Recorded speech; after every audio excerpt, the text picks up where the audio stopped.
cards is a lifestyle. Sports cards and we live now. Jeremy Lee in the building and every guest that you ever needed. Sports cards after hours keep the hobby heated. Updates, hobby talk like you never seen it. Sports cards live and none could ever beat it. Sports cards is a lifestyle.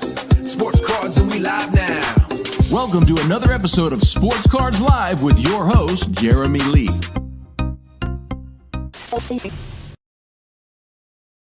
All right, everybody. Welcome to episode number 225 of Sports Cards Live. It is Saturday night, May the 11th, 2024. My name is Jeremy Lee. It's been a minute since we had an episode of Sports Cards Live, so we had back-to-back expos, so welcome back, everybody. Thank you for joining, and I'm excited to get on with tonight's show.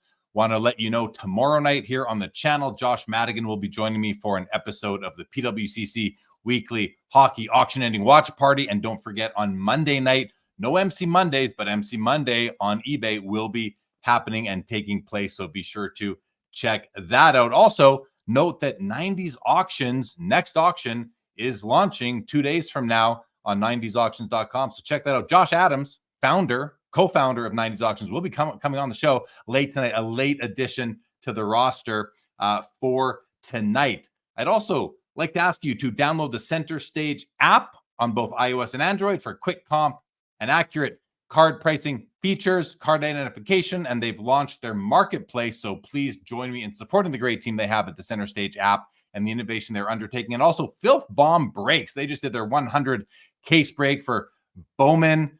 That was quite the marathon they went through. But if you are looking to group break with somebody, they do so with responsibility and integrity. If you enjoy group breaks and you want to work with a professional company, check out Filth Bomb. They're streaming on Fanatics Live on 4 channels, 7 days a week. And I'd like to shout out hobbynewsdaily.com. Check out Hobby News Daily for a daily dose of your hobby news, podcast, written articles, all sorts of great stuff on hobbynewsdaily.com. And of course, I want to shout out Leighton Sheldon and Just Collect and Tag Grading. If you value transparency, accuracy, and consistency in card grading, please visit taggrading.com. And finally, check out the new website, guys, sportscardslive.com, new website and blog. I'm doing a blog now. I think there's 3 entries in there so far, really just for me to talk about whatever I kind of want to talk about. The last entry was yesterday, talked about the Toronto Expo, which of course we'll talk about more tonight as well. Thank you to everybody, loyal viewers, listeners, podcast listeners. If you're not yet subscribed, please take a moment to do so. And as always, tonight, your comments, your questions will be in play. So let's get to it. Tonight's first guest is a prior guest on the show. He has lots of experience in this hobby. Let's just bring him out. Andre Lessard, welcome back. Welcome back to Sports Cards Live, my friend. How are you doing? Yes, sir. I am fantastic. I just want to applaud the number of sponsors you've gotten in the last 220 shows, because I think I was on your 5th show when you started the Sport Card Live venture. So congratulations. Oh, hey, well, thanks. It's I consider a lot of them partners. Consider MC Sports Cards, PWCC. 90s Auctions, REA. These are companies that I do shows for. It's more of it's a service, it's a partnership that I'm doing. But I do appreciate that, Andre. This is doing content's a lot of fun for me. So thank you. And the Sport Card Expo, another one of my partners, and a great one at that. We're gonna talk about Expo. But first, let's say hello to everyone who's joined us in the chat. It's been a while again. I've done some other things in the meantime, but since we've had an episode of Sports Cards Live, it has been a little bit of time. Welcome to everybody on Instagram. I can see Instagram is heated right now, people coming in and out. And if you do want to, come over to YouTube, the watching experience is a little bit better over on YouTube. To you guys on Instagram, and welcome to people also watching on X, formerly Twitter. Let's say hello to Jeremy. He's also Jeremy Fowl 5. Good to see you, Jeremy. It's been a while. Bobby's in the house. 86 Collectibles, Triple V. What's going on? Neil, Irish Flyers. Good to see you, buddy. Jacob Dahl is here. Great to see you, Jacob. Jeff McMahon. Thank you very much. Bubblegum Cardboard. What's going on, Bubblegum Cardboard? Welcome to the show. Al G is here. Good evening, Al. Robert Scott, welcome to you. And Andre, we just came off of back-to-back expos. We were in Toronto. I saw you in Toronto. Then we were in Edmonton the week after. I see you in Edmonton. And now you are actually, so you are, and just so everybody knows, you've got your Heroes sports marketing business. You arrange autograph guests for card shows. You do that, but you've now taken the role of director of the Montreal Expo, working with Steve Menzie to help him run that show. So that's pretty exciting. And I'm bringing that up, Andre, because we're going to do a bit of a Montreal preview here tonight, but also, you just came off back-to-back shows that you obviously had to plan for, and now you've got Montreal coming 2 weeks from now. How busy are you right now doing all this? Oh, and don't forget, I also had New Jersey and Vancouver 2 weeks before Toronto. So I had New Jersey, Vancouver running at the same weekend. 2 weeks later, Toronto. A week later, Edmonton. And 2 weeks from now, Montreal. So show season's almost over. I'm not going to lie. The gas tank is almost at empty. But there's still a lot of energy given towards the Belle Province and our wonderful show that's right around the corner. So, busy man, but at the end of the day, it's the passion, it's the love of the hobby that gets me that extra little drip of gas that I need to continue. Yeah, it's funny. My wife says to me, she goes, "The only thing you'll get up early in the morning for is a card show." And it's half true, but it's true. Like, I can go to Toronto. I couldn't fall asleep. I think it was a Wednesday or Thursday night. One of those nights I couldn't fall asleep in my hotel room, literally tossing and turning till 2-3 in the morning. There I am up at 7 a.m. so that I can get ready, grab my Tim Hortons breakfast, and get to the expo for the doors open for the vendors at 8 o'clock because I want to be there early. But it feels like, I don't know about you. I guess I know about you and people watching in the chat right now. Like, do you guys find that too? That you can simply, you can go on less sleep when it's card show weekend? Is it the adrenaline? Is it the excitement? What is it? But do you go through that too?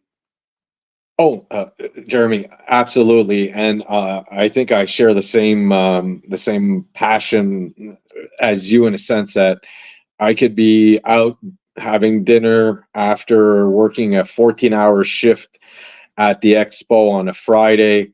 Promise myself that put on the alarm clock at 8:15 to be at the show at 9.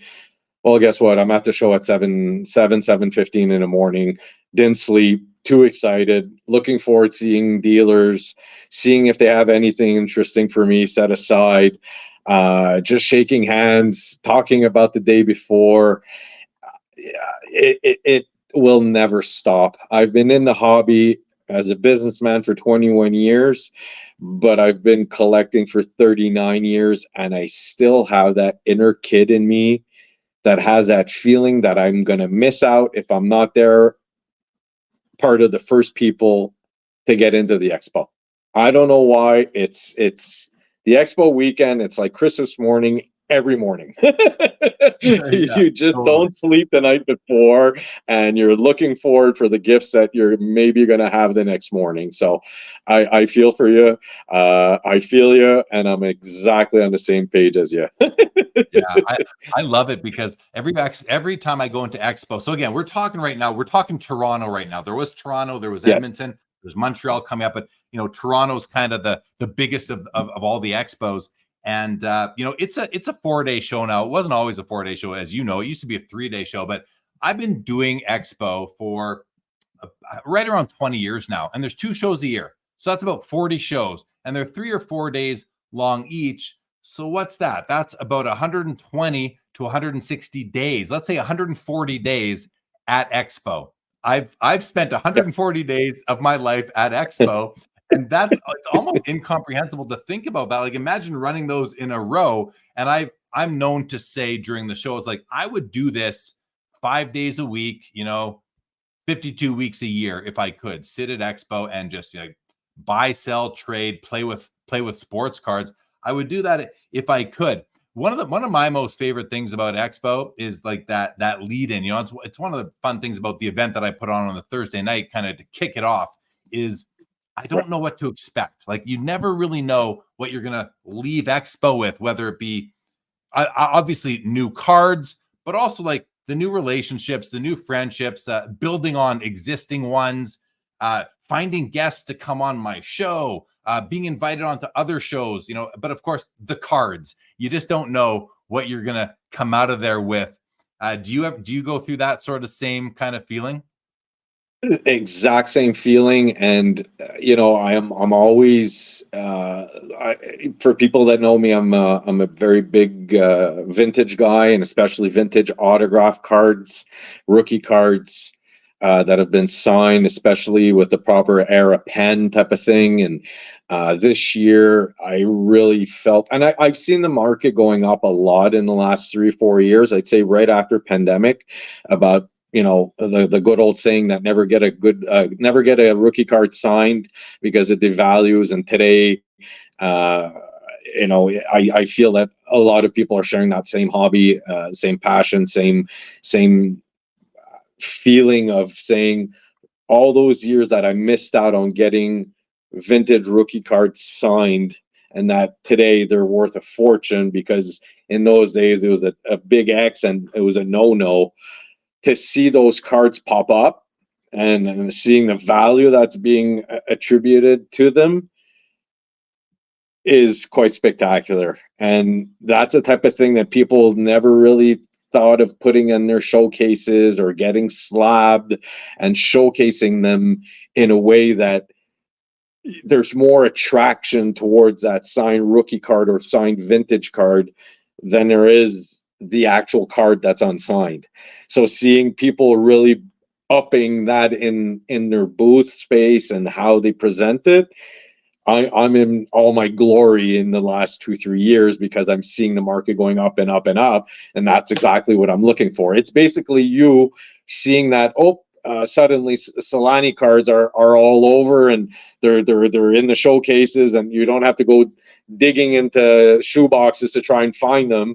They're there. So that's what I'm feeling a lot in the last expos for stuff that I actually collect and purchase. So for me, that is where I want to be first and walk the show and see if guys are putting out those signed rookie cards or signed vintage cards. Listen, I picked up a Don Simmons 1962 Topps signed card. Simmons is one of the hardest cards. I left it in my showcase all weekend, written not for sale. I think that was like finding a Mickey Mantle PSA 10. You know what I mean? People were going crazy for that card because they associate me to that signed vintage card. So they're always looking into my showcases. And when they saw that Simmons, and you're going to say, Andre, come on, it's Don Simmons.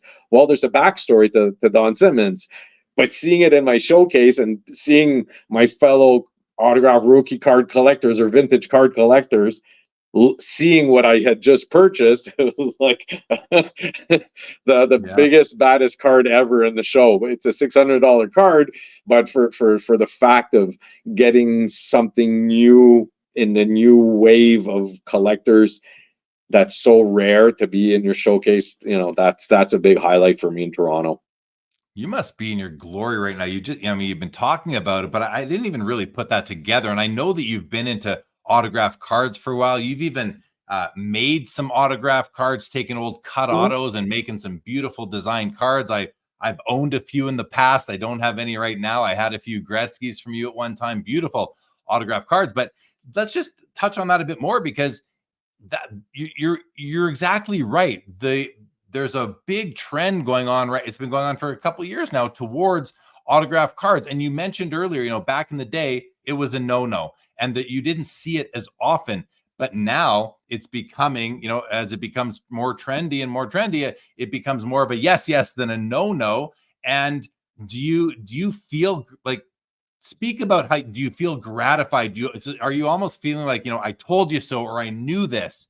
How are you feeling about it? Is it renewed your interest?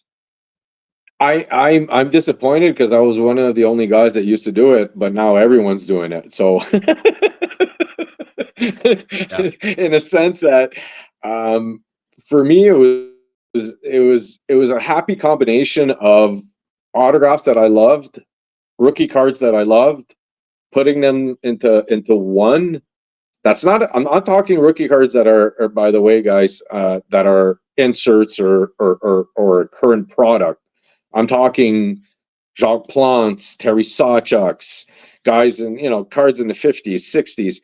You can even give a parallel. If you looked at, let's say, I don't know, Heritage's last auction, the rookie baseball cards that were sold, that were signed from the 1910s, 20s, and 30s, they fetched 4.5 times previous results in different auctions because of that major jump. They had a Ty Cobb card. I'm not sure if you saw it or not. That card fetched 6 figures when, go back 10 years ago or 15 years ago, that card would have fetched 5,000 because people were complaining that card was signed. So to see that the market has picked up, that's the joy of collecting. There's always something new. There's always a new trend. That's what I mean by something new. And at one point it spikes people's interest and it creates a new demand. So be it that now the signed card business from the vintage era has picked up, because it makes it that it's a complete piece. And what I want to explain myself on a complete piece. If you go back for the autograph collectors in the 50s and 60s, it was your little booklet autograph page, or it was a program. So to find an image of the player and have an autograph on that image, 8x10 photos were practically slim to none. It was newspapers. It was just so where it makes it so interesting now is that you actually have a Ted Lindsay 1955 Ted Lindsay card signed by Ted Lindsay back in 1955. You couldn't get pucks, you couldn't get photos, you couldn't get something with the image of the athlete to get signed. So to have a card signed, that was the best that you can get. But then when the 80s came in, the 90s and 2000s, where everyone was saying don't get any card signed, it devalues. I find it now ironic that, okay, we're at a marketplace now. We're gaining a lot of value. We're gaining the respect of, back in the day, people didn't have items to have signed by the player. So they were getting cards and they were putting them in their scrapbooks. And where are those cards? Well, when that big boom of 80s, 90s, and 2000s came along, all the pickers and card guys that were buying those scrapbooks weren't paying attention to those signed cards because they were telling people that they weren't worth anything. So it's always been something that's been pushed and brushed aside. So now to see it go up so much is actually fun because it's so rare. Yeah.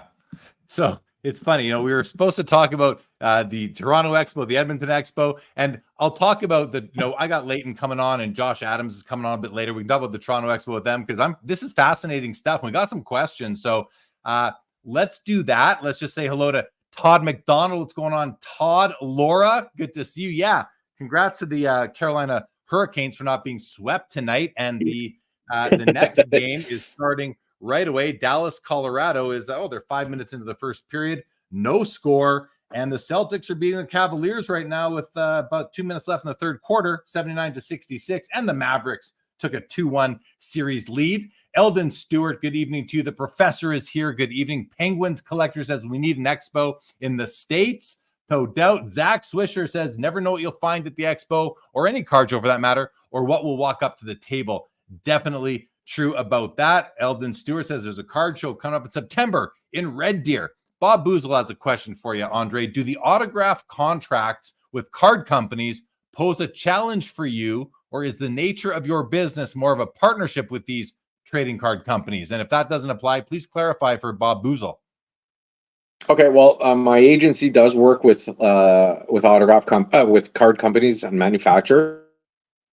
So the players that I represent who I have access to can have stickers or hard signed cards done, no problem.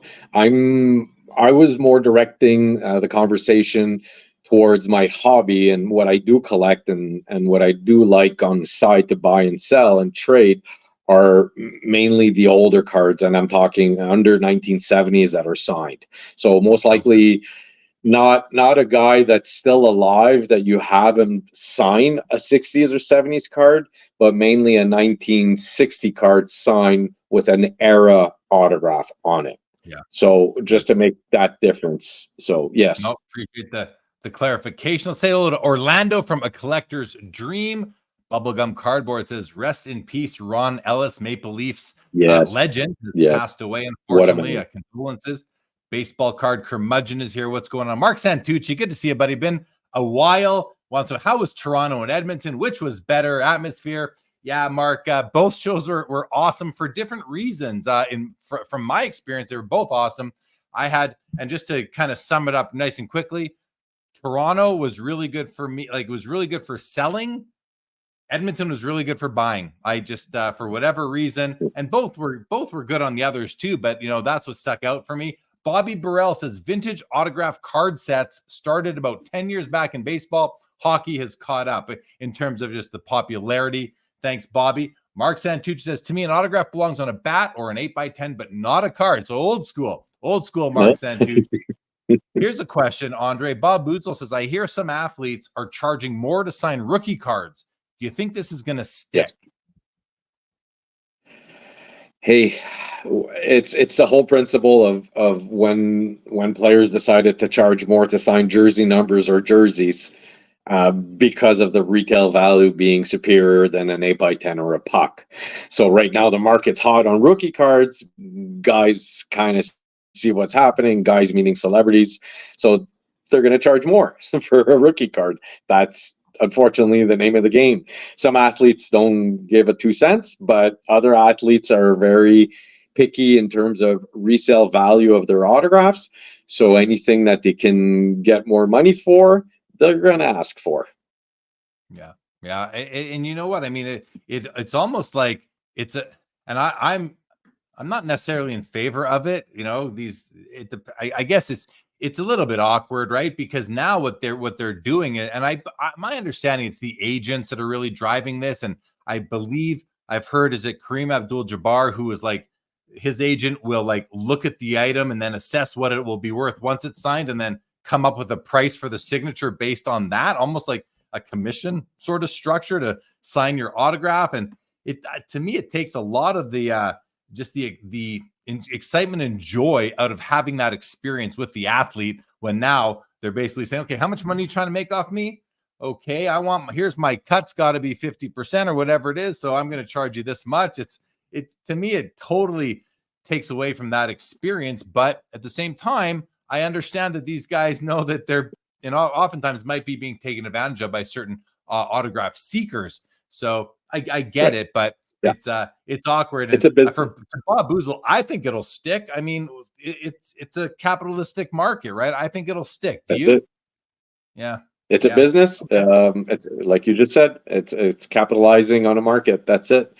When I started back in the business, pucks were not well seen, and nobody wanted a signed puck. It was all 8x10s, and today you can't give away a signed 8x10. People just want pucks. It's a change of market. I mean, and then now everyone's into signed jerseys, so players see that signed jerseys are going for more. They're seeing that rookie cards are going for more. So, like you said, it's only a question of capitalizing on the situation. So yes, let's. I want to talk really quickly about Toronto and Edmonton. The differences, if I may, where I felt that this was the best spring Toronto show.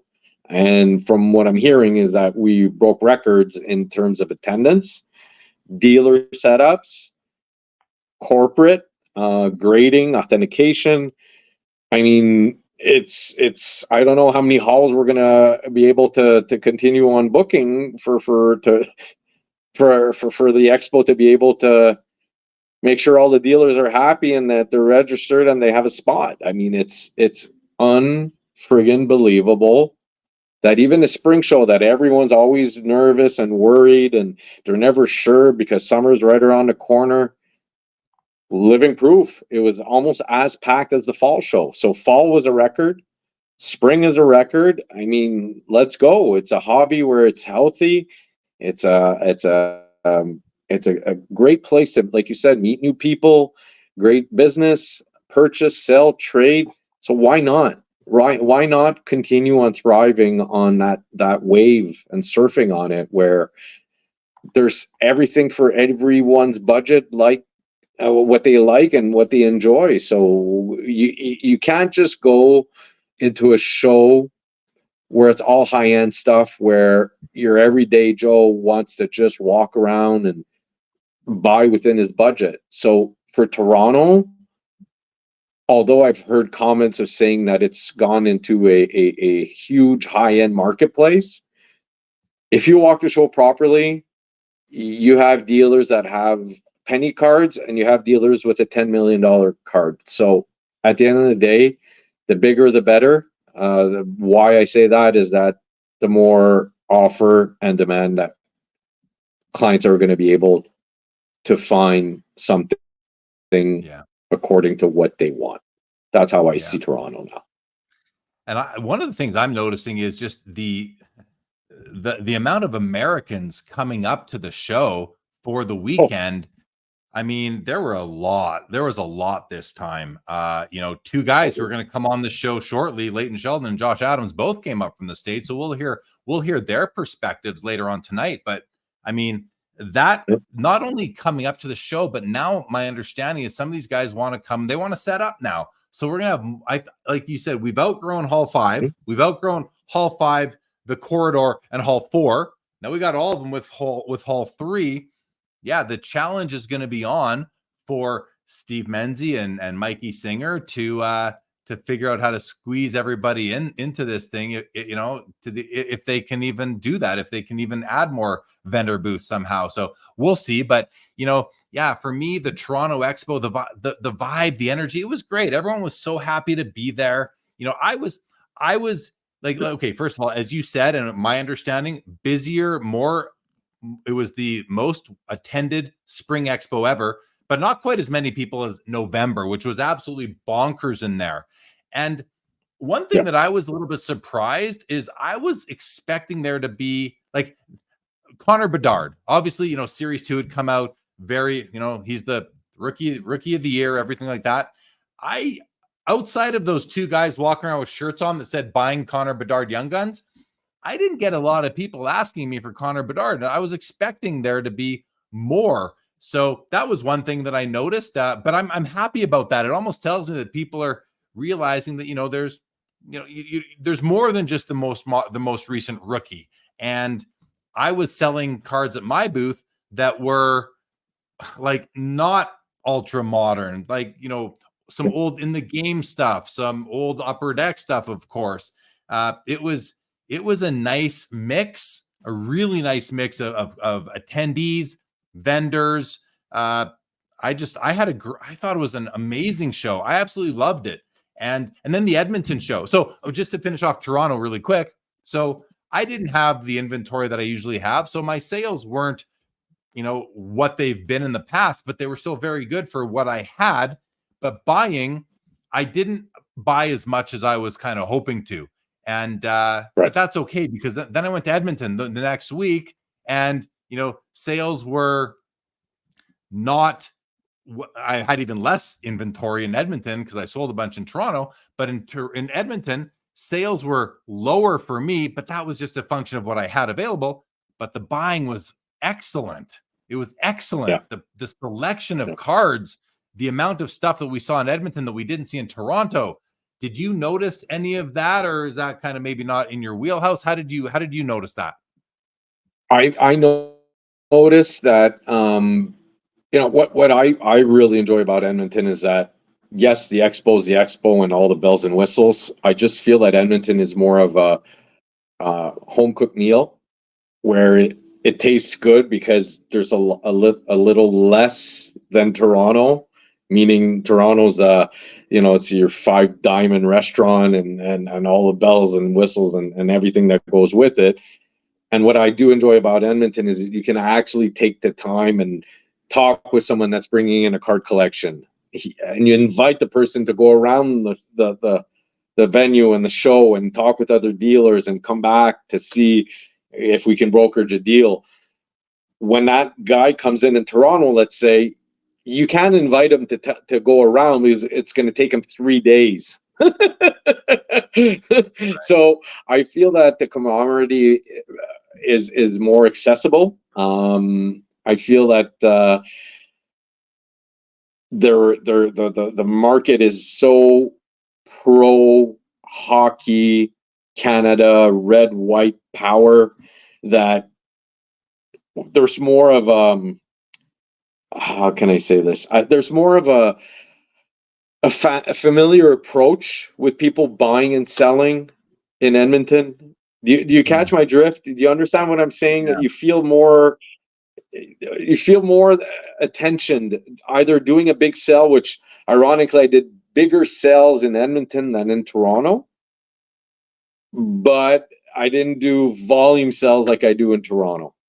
So I was selling more at the high end, the quality item versus Toronto, where it was just, okay, you have a table, that's the 20% off table. People are going and they're buying volume, and here's a big lot and turn the page. Edmonton, I feel like they take the time, they scrutinize, they go album by album, page by page.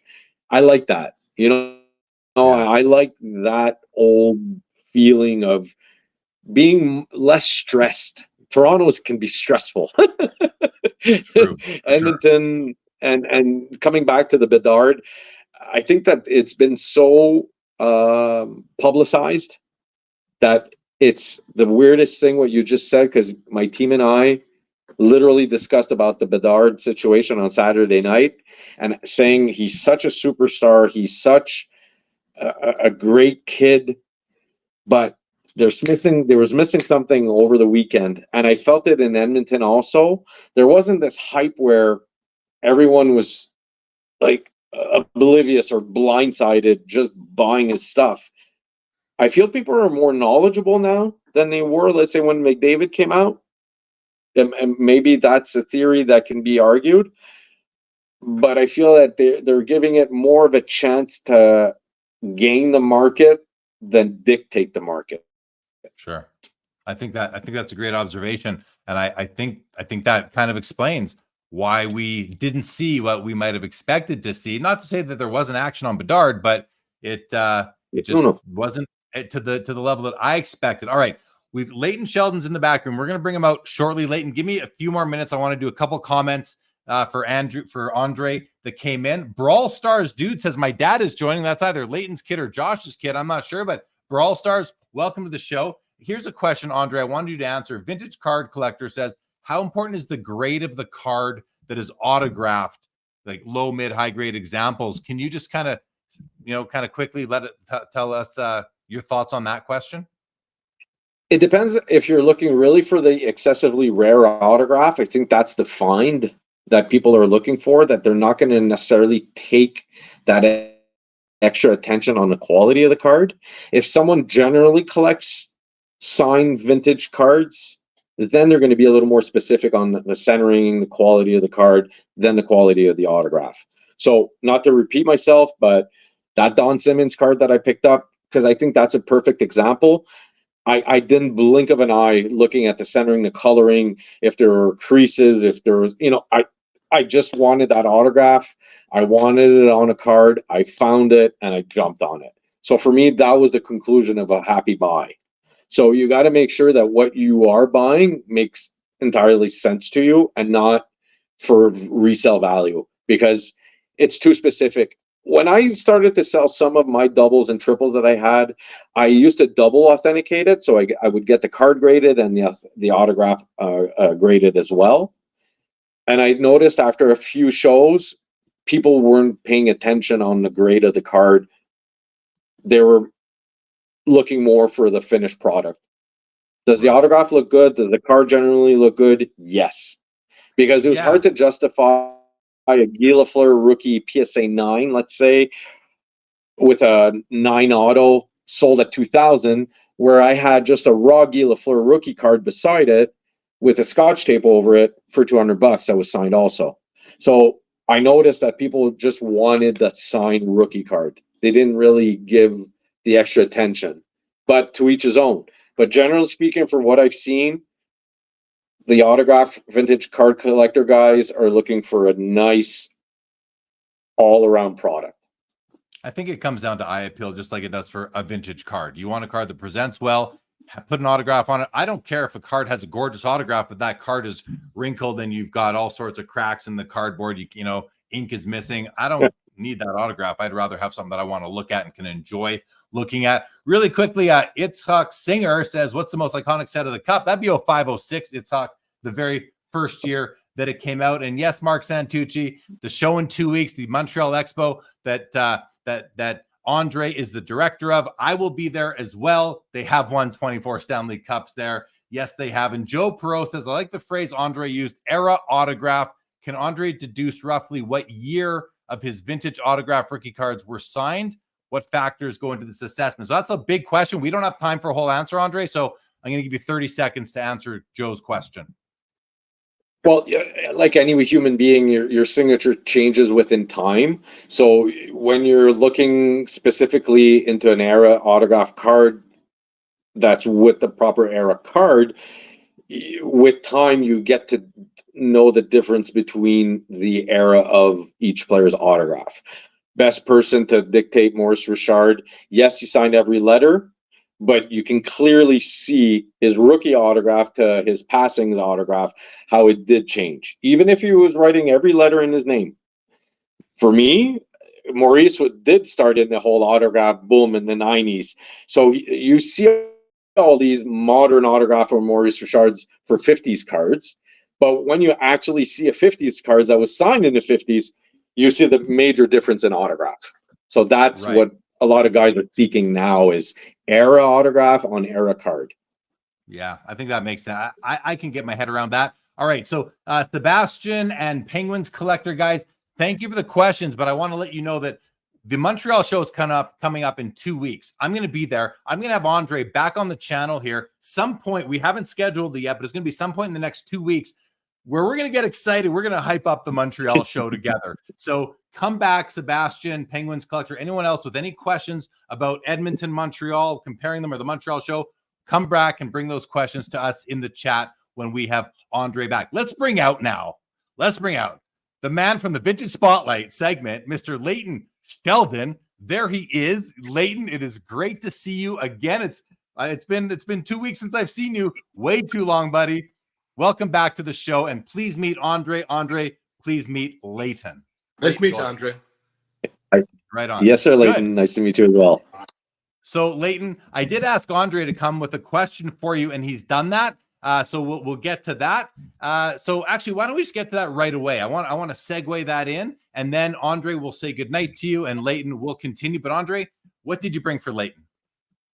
Okay, hey Leighton, is it me or I want to pick your brain a little? We've seen, let's say, in the last 10 years since Gordie Howe has passed, a very uprise in his value. I'm not just talking rookie cards. I'm talking generally speaking for his cards. I feel that slowly we're getting the same type of players, seeing a little increase in value, and I'm referring to, let's say, Maurice Richard, Jean Beliveau, Terry Sawchuk, Jacques Plante. Did you not notice that those cards are going up and up and up, but still are not up enough to compare the quality player that they were to, let's say, a guy that played in the 80s and 90s? So my question is, did you see how it's going up, and who's the next big Gordie Howe guy for valued cards in the vintage era?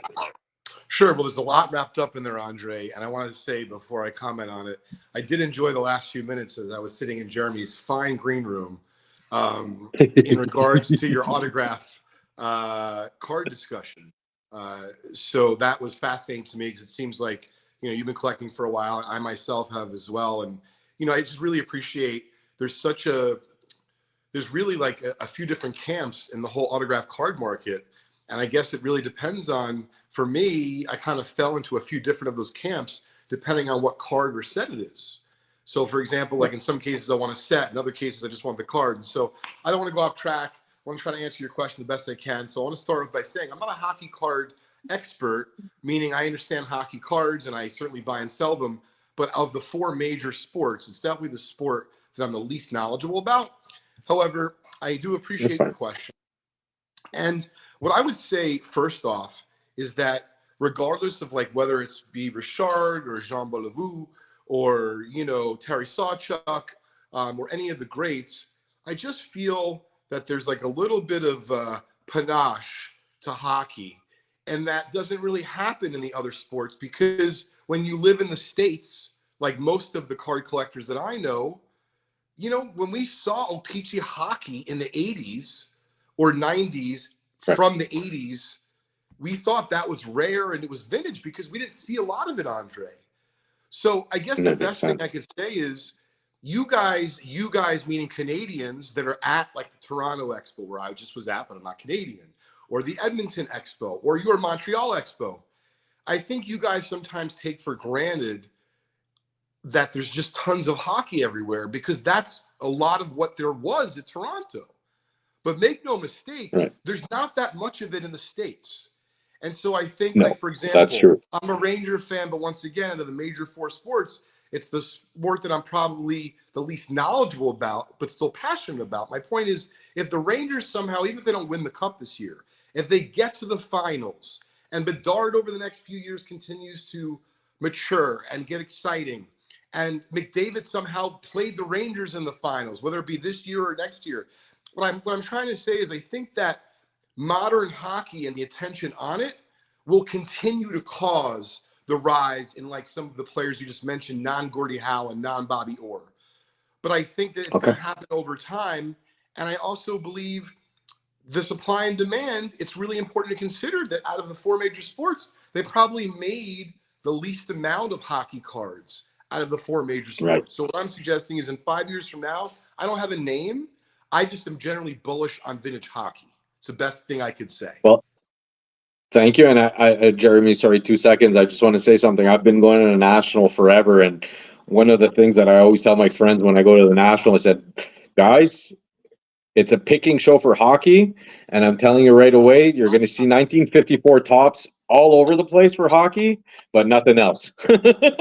Very little pre-war. Very little pre-war. Yeah. I'll let you guys do it. Leighton, a pleasure. Let's talk in person next time I get a chance to cross paths with you. Jeremy, thank you so much. Continue with the great job on your show, my friends. Always a pleasure being on the show, but especially listening to it. You're the man of the hobby in Canada, so thank you so much for hosting me.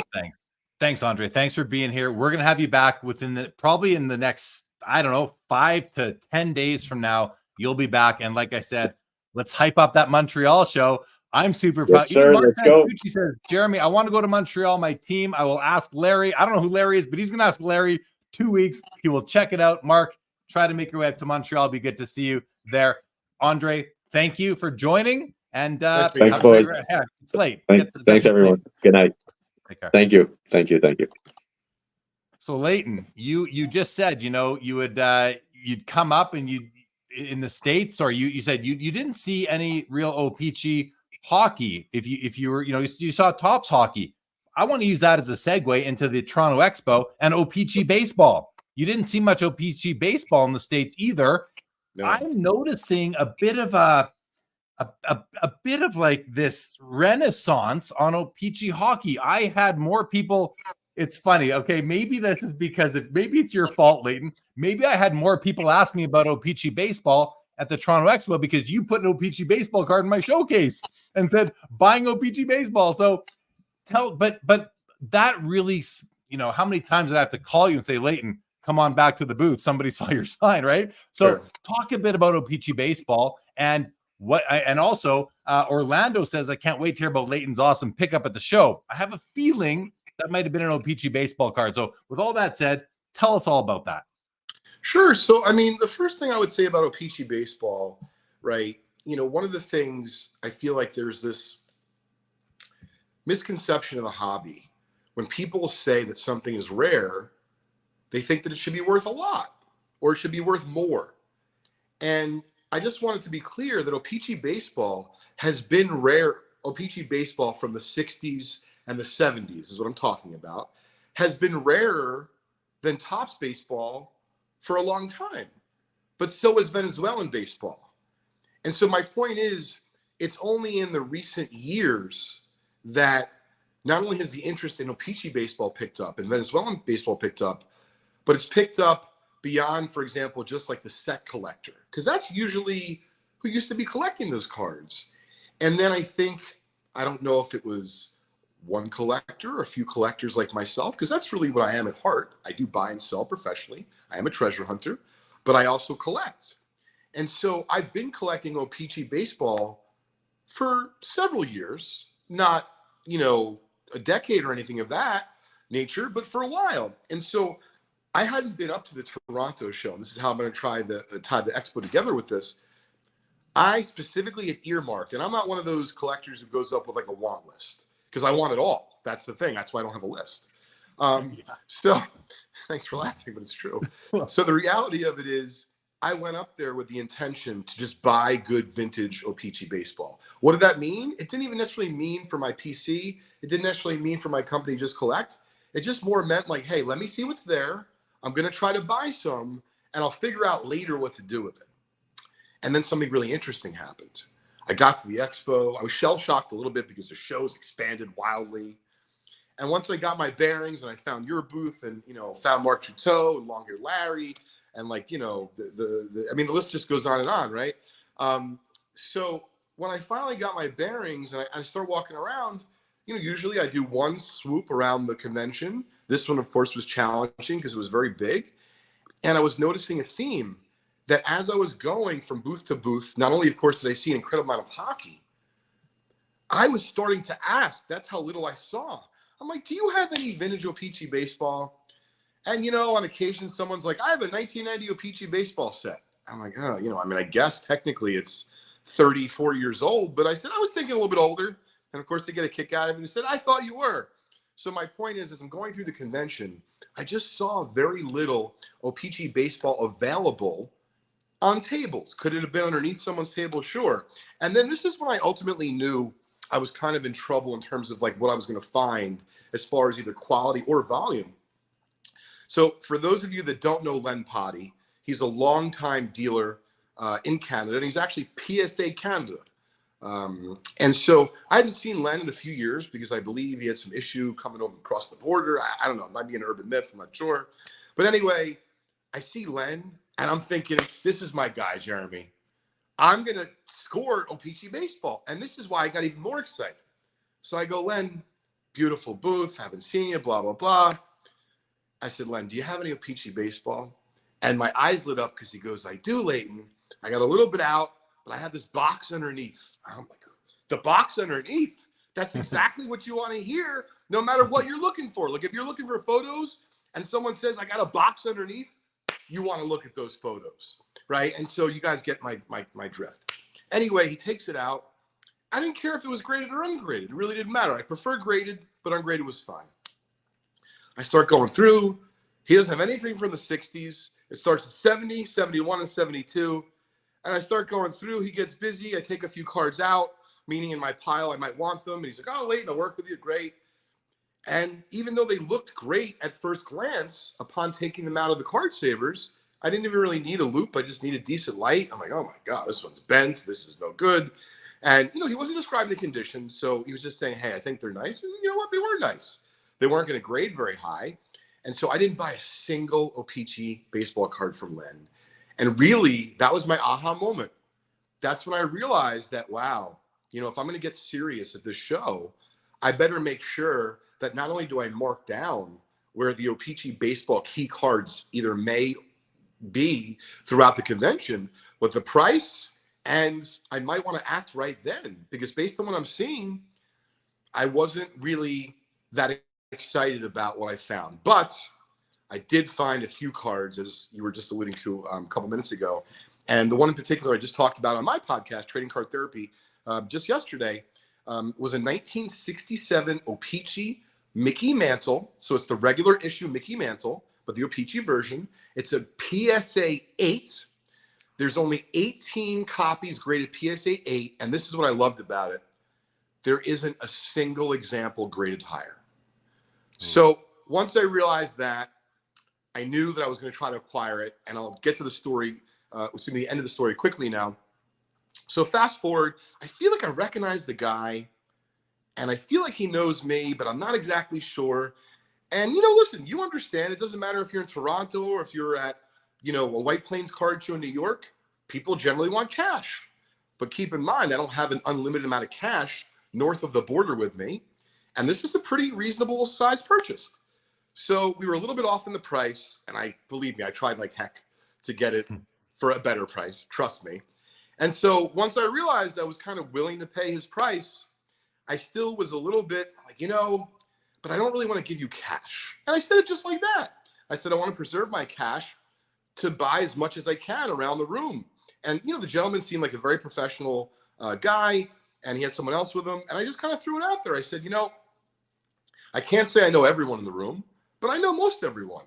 I know the promoter, Mark Juteau, Jeremy Lee, long-haired Larry. And I swear to God, BMW, Brian, Wentz from BMW Sports Card, he's got like millions of dollars of cards there.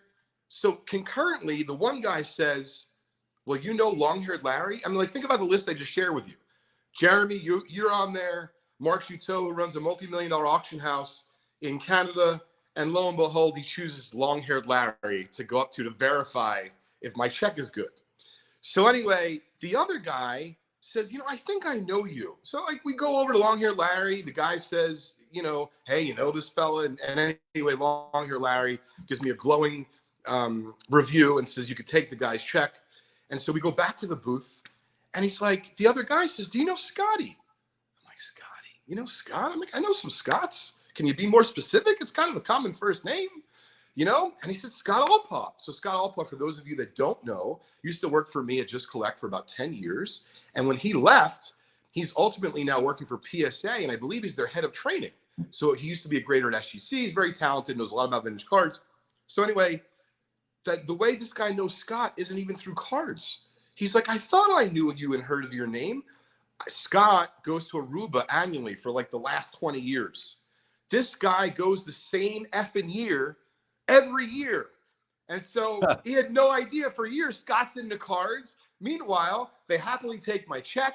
I get to spend more money at the show. Everyone wins. And oh, by the way, I didn't buy this. Believe me, I wanted to. But it wasn't the best O-Pee-Chee baseball card they had. It was the second best. The best O-Pee-Chee baseball card they had a Nolan Ryan rookie in a PSA 8. It was unbelievable. You didn't buy that? No, it wasn't at a price I thought I was comfortable with buying it for myself or to buy and either flip, hold, and sell. Believe me, they saw me agonizing on it. And I checked probably no less than 7 times. I'm like, just want to make sure that's the best price because, I'm a serious buyer. And they knew I was serious about it, but they didn't want to sell it to me. And that's okay. I thought I was under the assumption you did buy it. What was the price? What can you share? What was sure. What's that card? So I don't want to misquote. But I believe it was 75,000 Canadian. Okay. Yeah. So if I had to, do the 1.37, if I had to say it's, approximately 50,000, give or take, US. More, yeah. And so actually, and believe me, I'm not one, my actions aren't usually dictated by pop reports, but I also did the pop report for that card. And I wouldn't say it bothered me, but it was more of like, hey, if the price was better, I wouldn't have cared about the pop report. But when I started to crunch the numbers, not just in terms of what I thought the value was, but trying to predict what I thought the value was, because an example like this hadn't sold in a while, I wasn't comfortable that if someone else who had the funds to do so would look at this card and say, wait a minute, and don't misquote me because I don't remember, but go to the PSA pop report. There might be like 10 or 12 examples higher. And that to me sounded very high for the price they were asking for versus what a PSA 8 or even a PSA 9 of the Topps version sells for. It just didn't seem, for me, doesn't mean it's not a good deal for someone else, but for me, it didn't seem like it was going to work. Fair enough. And thank you to Yitzhak for putting the conversion on there. Good stuff, Mr. Singer. Appreciate that. Joe Pro said, I'm impressed with Leighton's French pronunciation. That had to be on the Jean Bellevue, as you I've been going to Toronto for a long time, and I've certainly I've tried and worked at it, Rome Rant says, it was great meeting Leighton in Toronto. Are you a set collector or key cards only, Leighton? Oh, that's a great question. So here's the thing. if anyone out there is like a multi-gazillionaire who wants to adopt me, I'm going to become a set collector and complete every set.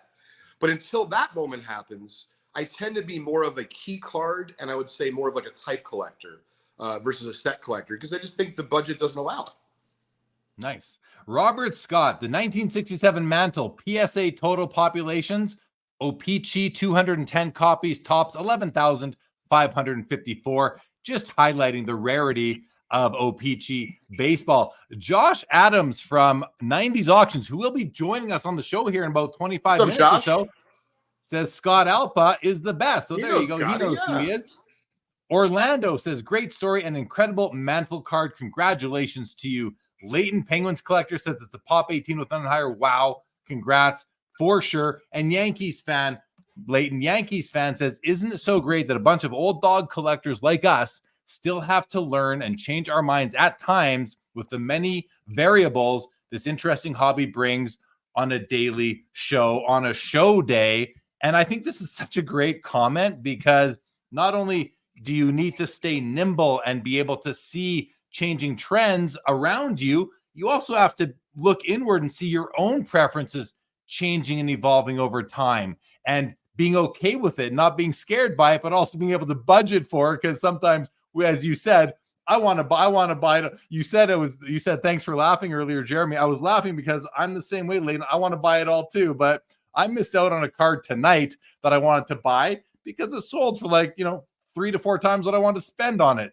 And well, what can you do, right? What can you do? So good evening to you, peeps. Welcome to the show. So Leighton, going back to Toronto show, can you kind of share, because again, you came up from the States, you hadn't been to the Toronto Expo for several years.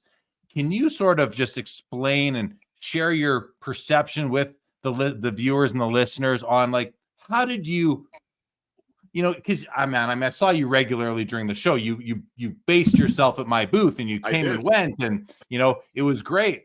But what were you feeling? What was the energy, the excitement for the hobby? Was it there? Was it lacking? Even compare it a little bit to what we see at the National. Sure. I mean, National is obviously a beast of its own, but more the energy, the vibes, the mood of the room. Can you kind of address all of that for me from your American perspective? It's a great question. So the first place I would say is, my son is 9. He's in the other room. He's allowed to be up late when his daddy's doing the podcast on Saturdays. So he's not listening now because he's on his tablet, but I'm bringing him up because of Crosby, which by the way is no relation to Sydney. I get asked it all the time. If my son Crosby becomes an avid hockey fan, and this is coming from my heart. This is not about a sales pitch. If you have a son or daughter, or to be fair, if you're significant other and you are really into hockey, you have to go to the Toronto Expo. I don't care if you bring any money to spend at the convention. It doesn't matter. My point is, you will literally see anything from amazing wire photos, like a Terry Sawchuk, which I bought, which I'm very proud of. I saw Gordie Howe shoulder pads. I can't even begin to describe what I saw at Mark Chouteau's booth, but incredible classic hockey relics. And by the way, I haven't touched upon any of the cards yet. And, anything and everything from pre-war hockey all the way up to Sidney Crosby and Connor Bedard stuff. So purely just from that standpoint, if you're a hockey aficionado, even if you're not collecting, I think you'll enjoy the convention. Secondly, with the National about 90 days or a little bit less away, I didn't think about it going into it, but you're bringing up the mood. And I got to tell you, across the board, Ma and Pa dealer, a big outfit like Panther Displays, which was just incredible. I got to tell you, I've never stopped ever at a supply/display company's exhibit at a convention. I literally went up to these two, they had to be 77 years old each. These two women at the convention that were behind the booth, and they just seemed so sweet.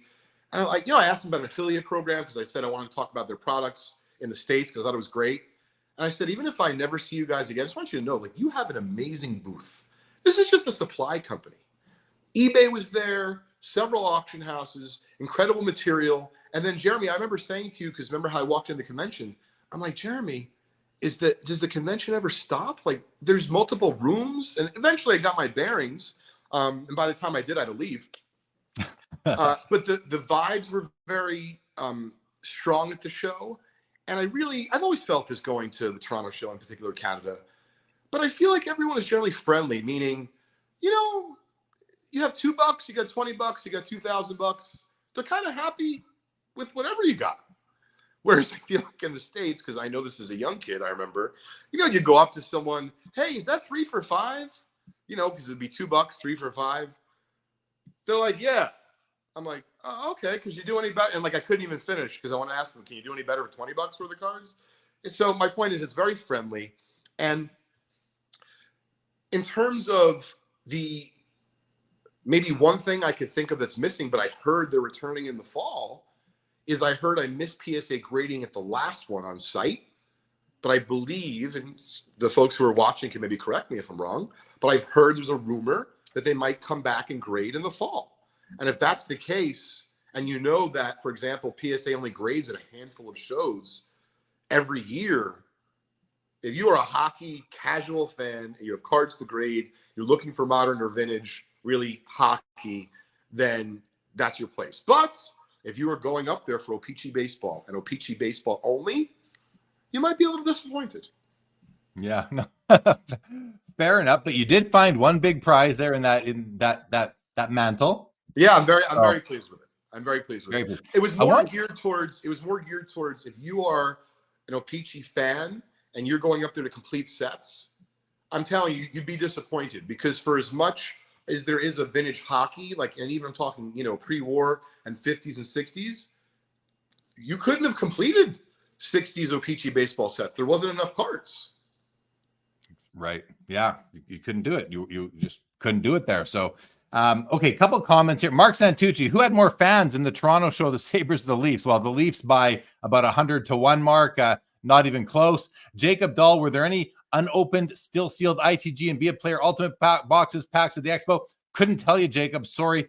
Didn't notice it or wasn't really looking for it. So have no idea, but I didn't see any. So maybe no. Bobby Burrell does say yes, PSA will be grading on site again at the Fall Expo. And you were mentioning Len Potty earlier. So, you know, Len Potty, it was funny because, again, going to the Expo forever for me, you walk in and one of the first booths you see is Len Potty's booth. And it's like a landmark. It's so easy to find because he's got this velvet velour backing behind his booth, right? That's covered in cards, like on a wall. He's got a card wall, and he's kind of famous for that. I remember going to an early national, I don't know, 2007 or 8 or 9, whatever it was. And I remember seeing Len Pod, I'm like, wow, there's a Canadian dealer down here at the National. Of course, being a Canadian, I felt comfortable. I felt at home. You know, he recognized me. We had a little bit of a chat. But I have heard that he doesn't do the National anymore because of border issues. So that's unfortunate. But, you know, he's getting older. He's no spring chicken anymore. And with that, I don't believe that he is. Well, you mentioned he's PSA Canada. Brad Hartland is now kind of heading up PSA Canada out of. I didn't know. Moncton? Apologize for any. No.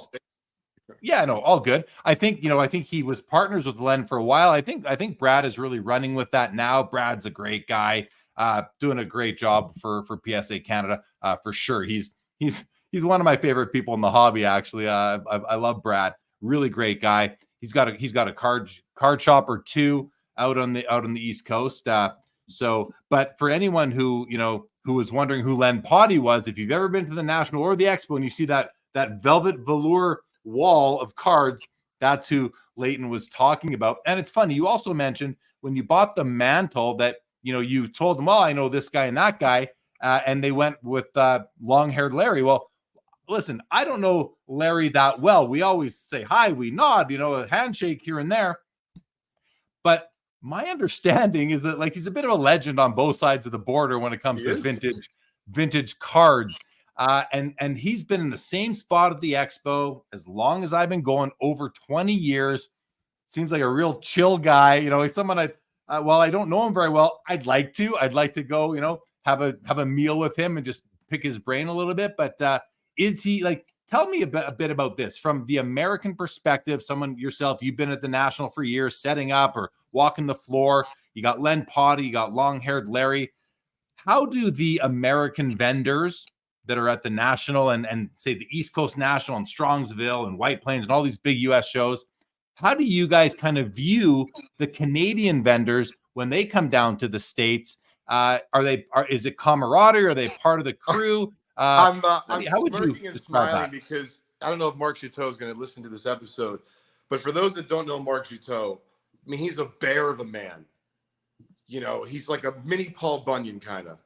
And he sees me on occasion. It's usually at the National. And the reason I'm bringing it up, because your question's a good one. How do I feel? The guy gives me a bear hug. And it's because we just have a great time together, to be fair. I met him through Leland's when I worked there 18, 20 years ago, through Josh Evans, may he rest in peace. And, you know, Mark was a young kid when he started his auction house, kind of like I was a young kid when I started working for Josh, you know, Leland's all those years ago. And so whether it be it's him or I spent some time with Jason Martin from Martin Sports at the Toronto Expo, bought some stuff from him. He's got a great wax selection. Also, I mean, he must have had 15 Bobby Orr rookies in his case, 50 Wayne Gretzky rookies. And then talk about, I couldn't even give Bobby Burrell money. So I spent some time with Bobby Burrell. I hadn't seen him in person a long time, even though I know Bobby for a long time. I just hadn't seen him in person. And it was great. Gave each other a hug, took some pictures. And then I don't know how I stumbled across it, but I'm in his booth maybe like for the second or third time. And he's got like this wrestling binder of photos. And I like wrestling. I don't, sell it. I just collect it. It's kind of cool. And I start going through it. He tells me, I bought this guy. I go through his two, call them, portfolios of snapshots. And, basically all the best ones are pulled. Like there's no Hogans, there's no major guys, but it's still fun to look through. And I find there's only one photo of Ultimate Warrior, and he was my favorite growing up. Him, Ricky the Dragon Steamboat, probably are the two. And I see a photo of Ultimate Warrior. It's not the best, meaning like he's kind of faced away, but I'm like, oh, how much for it? And he's like, talking to me. I'm like, Bobby, before we forget, like, how much for the photo? He's like, take it. I'm like, Bobby, I don't understand how you can really afford to do, like, do you give away everything at the show? So anyway, my point is, I don't know if it's just me or if others have had the same experience, but I've been in love with going to the expo ever since I worked for Leland's. And I hadn't been there in a while, and make no mistake, if I don't go to the fall one, I'm definitely going to the spring one. And I hope that whether it be, long-haired Larry will most definitely be at the National. Mark Juteau will probably be at the National. I'm not sure if Brian Wentz will be. I don't think Len Potty will be. I know you'll be there. My point is, at least from my perspective, I embrace whatever our friends are doing north of the border and they come on down to the National. I welcome with open arms. And I think a lot of the North American dealers that are in the States do the same. So, well, great, man. I mean, you had listen, I had a great time with you at the Toronto Expo. It was great having you there. Moving forward, so you just said you may not come to the Fall Expo in Toronto in the middle of November, but you'll definitely come back to the spring. Is it fair to say that you'll make the Expo an annual event for yourself? Oh, definitely. And just to be clear, I want to go to the November show, but basically I just remember years ago logistically getting stuck for about a day because of the snow in November up there. And it's not a joke, sometimes. And so, if I don't have my son the weekend of the Toronto Expo in the fall, then I can afford to be, late for a day or two. But in this particular instance, I think, so the reason why I left the Expo Saturday morning, first flight out, because I had to get my son. And so I just don't know where the chips will fall for November, but make no mistake, it's definitely going to be in the annual rotation. And really, if nothing else, and this is what I was going to close with about the Expo, similar to the National, I do a fair amount of business at the National. I love it. I didn't put the same pressure on myself in Toronto because I didn't have a booth, which was nice. Still did lots of business, great networking, but really in the end, it felt like a high school reunion with friends, and you can't beat that. Well, and thank you for coming to the Thursday night event that I organize. Did you have a good time at Jack Astor's with the big crew? Oh, listen, it was great. It was a lot of fun, and got a little bit of a taste for some of the the true hockey fans and kind of like what they're going after these days, and really just met a lot of folks who enjoy collecting. You were I will admit, you were a little bit distracted by the NFL draft that was going on the TVs in the room. Your New York Jets, how did you feel about their pick that night? Well, we talked about it. I told you Kyle was there, and we both thought they were going to take the tight end that was highly touted. They went to protect Rodgers and got an offensive lineman. And listen, hopefully Rodgers will last more than 4 plays this year. That's all I can say. I mean, listen, I'm a long-suffering Jets fan who comes from a dad who's a long-suffering Jets fan. But this is what I would say. And Dad, I know you're definitely not watching this, but at least my dad got to see a Super Bowl. I don't get to see anything with the Jets. So we'll see. We'll see. Terry Fortune says that Brad Hartland of PSA Canada is located just outside Halifax, Nova Scotia, on the easternmost part of Canada. Here's an interesting comment. Mike Nunya says, I've noticed all the IP auto pumpers are dumping them. Interesting comment. I mean, what do you think of that, Leighton? I don't know if you're watching it, but I mean, to me, I see a comment like this, and Mike, I get that that's what you're seeing, but I don't know who all the IP pumpers were. I don't know that anyone knew who all of them were, and that they're all dumping. I just don't believe it. I just don't believe that that's all happening right now. But that said, I do believe Mike Nunya when he says he's seeing some people do this. I think that probably goes without saying. And part of that might be that, it's a circular sort of situation here, because we're all about social media and sharing what we love. So if I share what I love, well, now I'm a pumper. I'm pumping that, right? Because people love to call other people pumpers, right? So now I'm a pumper. And now if I'm showing what I love and other people see and they say, oh, I like that too. Because everybody on Instagram has a degree of influence, or Twitter or X or YouTube or wherever. So now other people are seeing what I love, and now they're wanting to buy it. Well, more demand is going to increase the price. And then the people who liked it at first, like, well, oh, finally everyone else is caught up, and now I can actually maybe sell these and make more money than I ever thought I could. I'm going to start to sell them, to which Mike Nunya is calling dumping. But to me, it might just be like, well, maybe it's time to get out if everyone else likes it. And it's hard because we always want to, focus on collecting and keeping the cards that we love. But in any event, have you noticed any of the anything to this degree of what Mike Nunya is mentioning here, Leighton? So I want to clarify and make sure that everyone knows I've been collecting autographed cards for 15, 20 years. And I love it. I don't do it for a financial gain, even though I know I have some good cards now. And there was a time where I feel like I was in the transition of it was becoming cool, but still a lot of people are like, oh, that's BS. Well, fast forward just to the Expo, and I'm sure what's going to happen at the National this year. This is what I would say. Exhibit caution. When there's a sharp rise in anything, doesn't matter what asset or collectible, exhibit caution.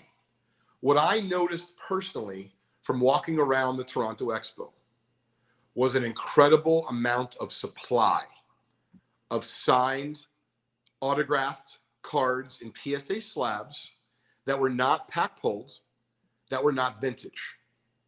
So I'm not saying you should buy them or shouldn't buy them, but maybe this is what Mike's alluding to.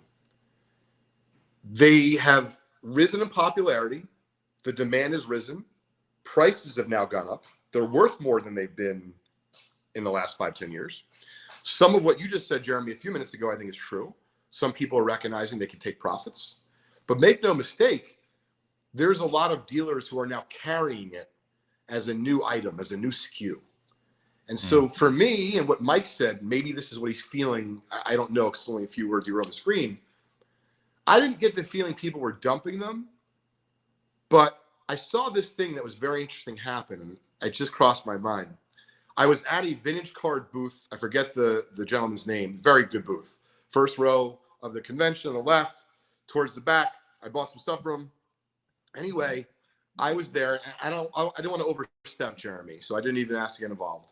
Guy comes up, like a hefty box of graded cards. When I say hefty, there had to be 100 cards in there. It could have been 200.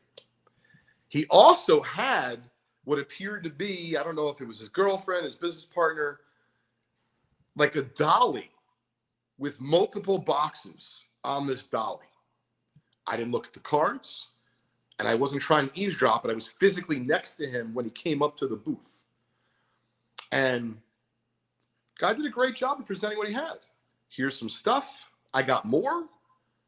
And they're like, well, what is this? He's like, oh, it's all in person, autographed, rookies, cards, etc. And literally they said, anything pack pulled? He's like, no. Any vintage? He's like, what do you mean is vintage? And of course he's hoping 90s. They're like, 60s. He's like, I don't have any 60s. Once again, this is only one little microcosm of what happened. They didn't even look at the cards. Yeah. They said, no, thank you. And so to me, what that was indicating is that, because I know the guy behind the booth, he's suave.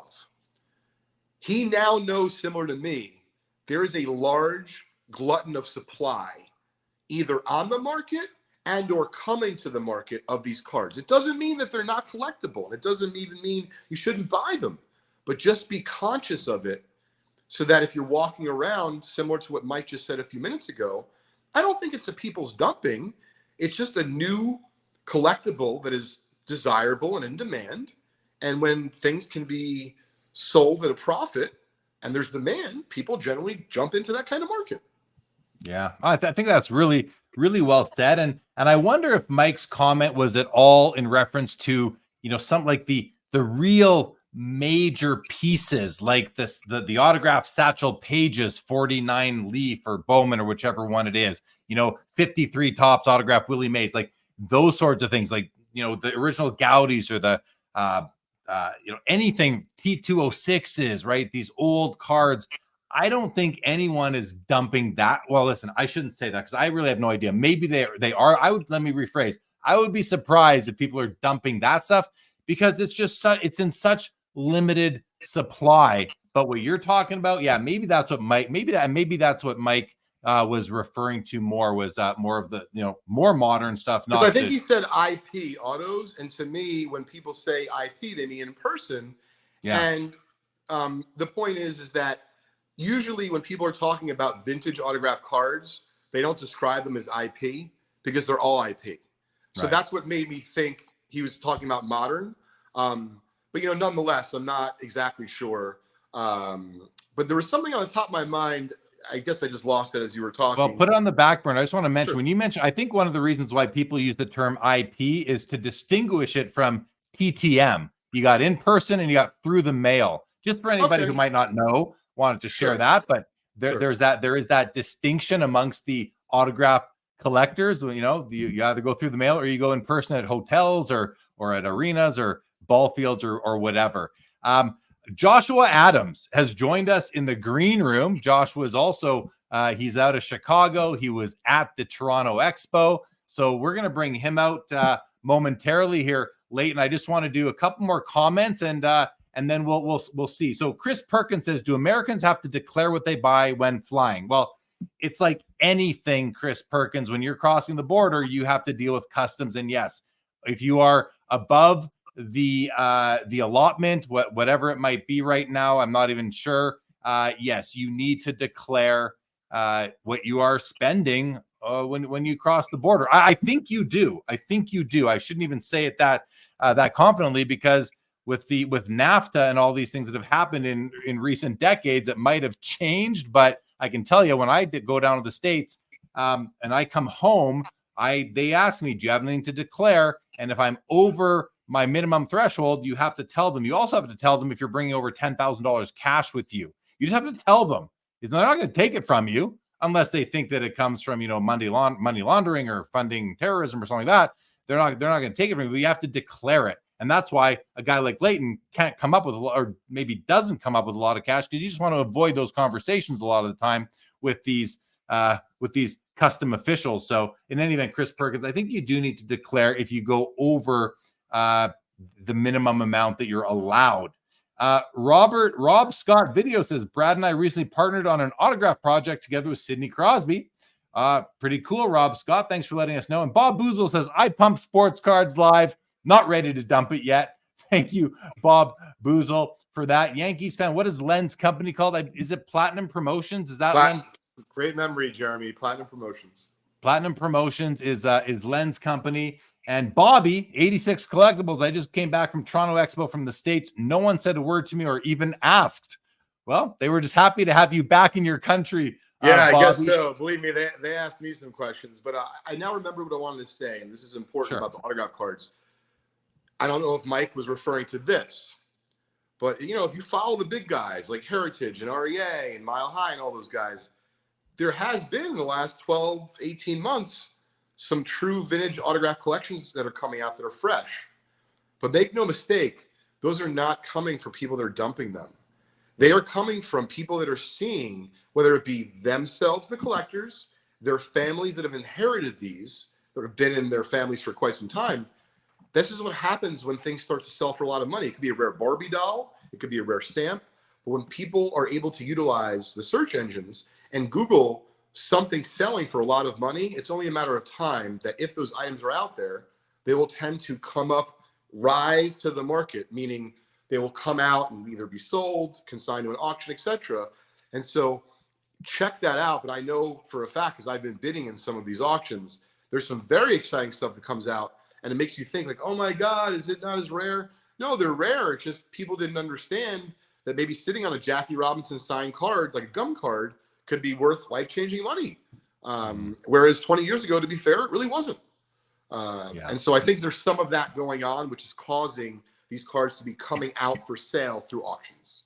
Yeah, it's like you said a bit earlier, Leighton, kind of just proceed with caution. Anytime you see a sharp rise in trend and value and demand and people showing on social media, you're going to see values go up on it. It's going to happen.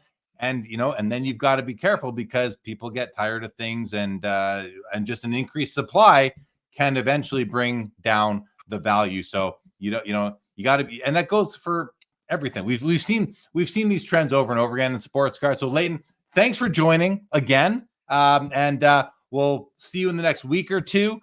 We will, just by the way, for you and everybody else, we will have an episode of Sports Cards Live next Saturday. The Saturday after, I will be at the Montreal show. So we'll have another Saturday without SCL, but we'll be back again. Leighton, thanks for joining.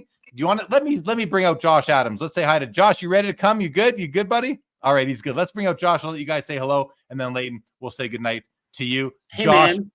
welcome. Hey, Josh, how Hey. you been? I'm good. I'm sorry I missed you. I got in Friday night, and then I went to the show Saturday morning, so we just passed each other. That's a bummer, man. But yeah, we've both known Scotty for a long time, and Oh, I yeah. really dig what you're doing with the '90s cards. Very Oh, cool. thanks. I actually talked to Scott at the from the airport at the show. I bought a couple New Jersey Devil cards, so I showed him. So he said Very hello. cool. So it's nice to talk to him. And I miss Long-Haired Larry. I haven't heard that name forever. Oh A my long God, time. he's a legend. Some people He think is. he's an urban myth, but he's not. You just got to He's find real. a guy with long hair. He's named real. Larry. Yes. He's real for sure. All right, Leighton. Thanks again. We'll talk soon. Thanks for having me, Jeremy. Good seeing you, See you, Josh. man. Take it easy. Yeah. All right, guys, let's welcome Josh Adams back to the Yeah. show. You have been on before, Josh. It was nice to have you in Toronto. I mean, you and I, we're buddies. We've hung out. We talk a lot. We converse a lot. And I got, just like with Leighton, it was really good to see you walk up to my booth at the expo, and use my booth as a bit of a base. You were always welcome there, and so it was great to see you. I wanted to get your thoughts. Well, first of all, say what you want to say, but then let's get your thoughts on Toronto. Well, thanks. It was great seeing you. I'm glad we got to hang out. I'm glad I got to stay with you and your friend Sal, who was a gem of a person. And it was a great time. It was the best card show I've ever been to in my life. Like, Whoa. Loved it. Repeat that, please. Best card show I've ever been to in my life. I've been to 15 nationals.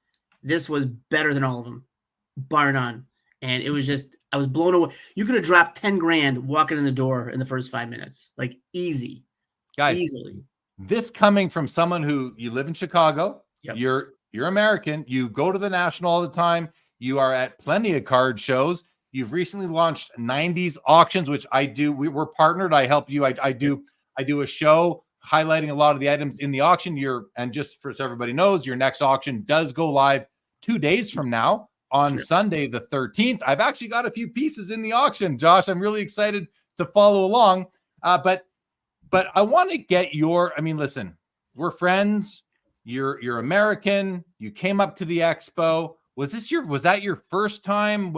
It was your first time. Yep. The fact that you say that was the best card show you've ever been to, for everybody watching, if you're in the States and you just heard your fellow patriot Josh Adams say that must make you want to come up to Toronto. So I want to see a bunch of you guys there next time. It's an hour plane ride from Chicago. It's easy, an hour and 10 minutes. It's easy in and out. I mean, I should have been doing this years ago, but I love hockey. I've always loved hockey, and there was just so much stuff there that I wanted to buy it all, but Well, it's an hour plane ride from Chicago, and Chicago being a major U.S. hub of an airport, everyone else throughout the States, you can all pretty much fly direct to Chicago from wherever you are, and then you can fly an hour and 10 minutes up to Toronto for the expo. So hopefully by that comment, Josh, we just brought in another, 5, 10, 20 people to the show. That'd be really cool. I hope so. And it was great to see Len Potty, because he used to show up at the he used to do the Chicago show all the time. And I haven't seen him in a few times. Yeah, he used to do the November and March Sun Times show. And I guess I didn't know why he stopped going. I'm glad he's okay. I went up to him and said hi to him, what is it? And he's the same thing. There's some issues or whatever. He wouldn't tell me. Obviously, I didn't ask, but it's great to see him. He's got the best security system of any card show I've ever seen, any card table, right? He's got that long plastic, just wrap around everything. And he's great. And he's got, if you can't find it there, it doesn't exist. So yeah, this guy, Len Potty, doesn't use showcase. He might have one showcase, but he's got usually 3 booths, long table. His cards are kind of loose on the table, but he puts this plastic sheet over the whole thing with a bunch of signs that say, "Don't put your hands under the plastic." Right, did you notice that? Yeah. Yes. Oh yeah. Yeah. That's classic. I loved it. There was hard to find stuff. There was stuff I was looking for, stuff I didn't even know existed. No Sweet Capital postcards though. So no, those are tough anywhere. Yeah. Tell us give us the story of your experience up in Toronto. They basically take us from, when you got there to when you left, all the highlights. But I want you to also speak to, as I asked Leighton and Andre, speak a bit to the energy, the vibe, the feel you got from being there. Why was it, Josh? Why was it the best card show you've ever been to? So got there Friday night. I stayed right by the hotel. It's 5 minutes away. There's a free shuttle. That was great. Met some people for dinner Friday night. Obviously, I missed your thing on Thursday. Next time I'll have time for that. Saturday morning, got up bright and early, went to the show. I thought it was so good because it was really just collectors walking around trying to collect. You didn't have a lot of the, social media kind of influence, like Leighton was talking about, pumper people, kind of with the, video recorders and the flipper boys. It was just a lot of solid tables of people looking to collect with really great cards. You didn't have a lot of what's the word? You didn't have a lot of the flavor of the month stuff. It was all, modern stuff, vintage stuff, 90s stuff. It was great. I can keep going on if you want me to. Well, talk a bit about listen, you just made a pretty strong comment, best card show I've ever been to. So it's nice to know that, you enjoyed the crowd. You didn't feel like there were, the camera crews and all, and there were some there. There were a few. There were. Yeah. And it's a good, I don't have anything against that because it gets the visual out there publicly for people to see. Here we are talking about it, which is great. But when you can see video and see all or even just images, just pictures, and see the crowd and the energy. So, but were you going booth to booth and talking to vendors and doing deals? And how was that? Was it easy to buy? Were you doing any selling? What were some of your pickups? So I was going from booth to booth. All the dealers I thought were extremely friendly, extremely knowledgeable, asking questions. They were very welcome to talk and answer their questions. A lot of them were easy to deal with, but at any show, there are some that are too high, some that won't, don't have a lot of leeway on things, and some that want to work with you. That's any show. But I did find even for those dealers were all very friendly, love talking hockey, talking, playoffs, cards, favorite teams. It was just I hate saying the vibe, but the atmosphere was really just very a collector-based atmosphere and fun. It was just fun talking to the dealers and fun talking to other collectors, walking around at tables, you strike up conversations with people. That was happening all day Saturday, all day Sunday. I loved it. When I'm talking to people about the Expo, especially Americans who say, well, is it all hockey? And I say, well, it's mostly the dominant sport there is going to be hockey. But I say, don't worry. There's lots of baseball. There's lots of basketball. You're going to find some football. Maybe football would be like the least amount of of those four major sports, but you will see all of these things, especially with, the NFL is huge in Canada. It just is. It's very popular up here across, coast to coast. We have the Blue Jays. Canada loves the Blue Jays, and the Raptors. Canada loves the Raptors. Like, the Raptors probably have the biggest fan base in all of the NBA because they have the whole country behind. Maybe not the Lakers, or the Celtics, but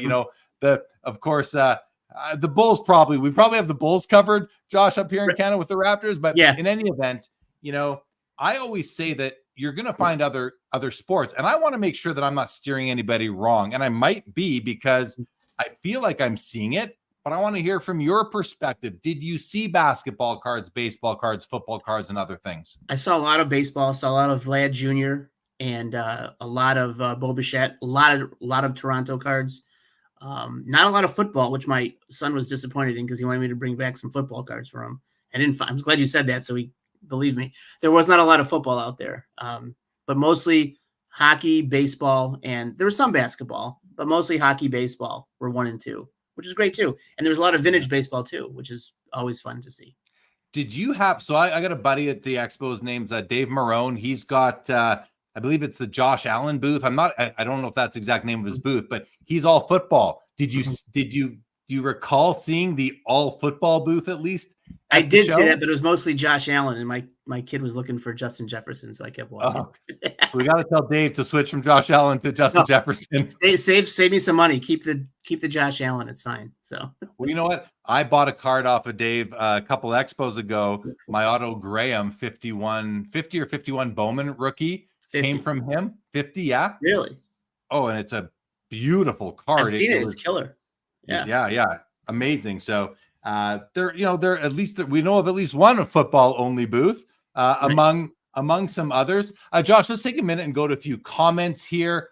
Mark Santucci says, so next week will be Andre. Mark, I'm not sure yet if next week on Saturday we'll just have Andre back, or I don't think so. I think I'm going to do an extra sort of little live stream with Andre. We'll see. Undecided as of yet. Yitzhak says, shout out to Josh. Shout out. Nice. Yeah. Mark Santucci, nice to hear. Would like to hear about your Devils pickup. What New Jersey Devils cards did you pick up, Josh? I got a Jack Hughes Sign of the Times rookie, so it was pretty, and a Future Watch. So I'm like, now I'm all into like modern hockey now. Before I was like, I don't want to collect modern players, but totally got radicalized. I'm all into modern players now. So picked up a Quinn Hughes, Jack Hughes. Love the Hughes brothers. Yeah. No Bedard's. I'm waiting for the Bedard Future Watch to come out. I'm going to grab one of those when it comes out. And you picked those up on your way out, I understand, because you didn't show them. I saw you mention you picked those up. And Jack Hughes is a great way to go. If you're going Jack Hughes, a great way to go for sure as far as a young hockey player goes. Mark Santucci says, I want to go to Montreal more than Toronto. Well, yeah, I mean, Montreal is an amazing, diverse city. It's a world-class city. And but the one thing, Josh, I don't know about you, you might be a bit different. I might be kind of, in the minority here, but when I travel for a card show, I'm really not interested in the other tourist destinations. I'm all about the card show and the community at night. I don't want to go downtown to a bar. I don't even want to go to a sporting event. I want to hang out with people in the hobby. Tell us about yourself. So I'm the same way. Not that like most of the nationals are at real hot spots, right? Like Atlantic City, I'm okay staying at the hotel afterwards. But like, for example, Toronto, I actually bought tickets for the playoff game after game 1 when they lost to Boston. So I was able to go to that, which I thought was pretty cool, to go to a Maple Leafs game. They're insane, by the way. Playoff game at that. It's a playoff game, exactly. Can't miss it. Bradley scored a goal, and then they beat them, but Toronto came back to 7, so that was fun. But it was fun to go there. I had a great time despite the loss. But there's a train that goes from the airport right to Union Station, and it takes you right to Scotiabank Arena. You have to go outside. I didn't even go outside once. It was amazing. But yeah, for the most part, though, if there wasn't a hockey game, I probably would have stayed around and, like you said, hung out with people who I only see 2-3 times a year, like yourself. Yeah, I appreciate it. But to Mark's comment though, the city that a show is located in is often a big draw for card collectors, especially if you're coming with your family. Now your family can go off and check out some things while you're at the card show. You can meet up and spend your family time together at night. But if you're when I travel to shows, it's pretty much solo, and I just want to be immersed in the hobby while I'm out of town. So that's just me, though. Chris Perkins says, I'm sold. I won't miss the expo next time. I'm tired of going to shows with less than 5% hockey. Right. So there's one. My goal is 20 new attendees from the States. We got one, Chris.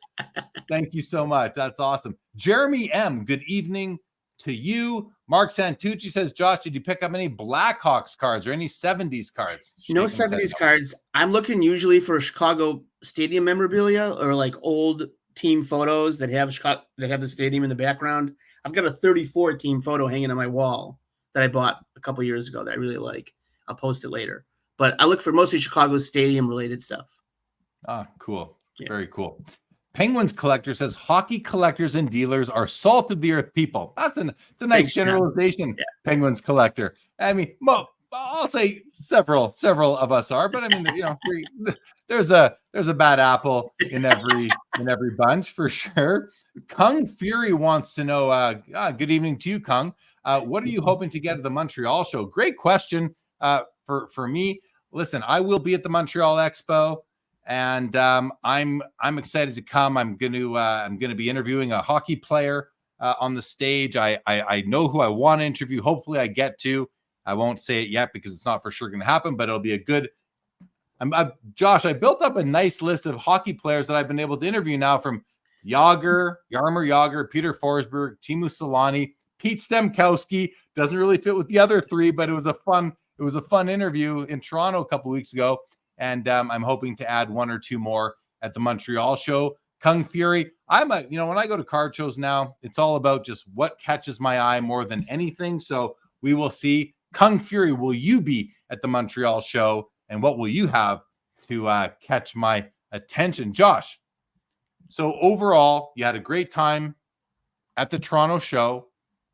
As I asked Leighton, I'll ask you the same question. Is it going to be a regular thing for you now? Absolutely. If I can do it, I can get away. I'm coming like probably Thursday to Sunday.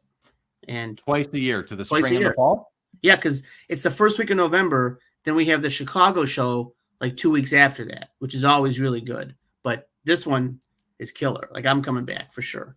And since you got home from there, I mean, I know you're talking to people in the hobby all the time.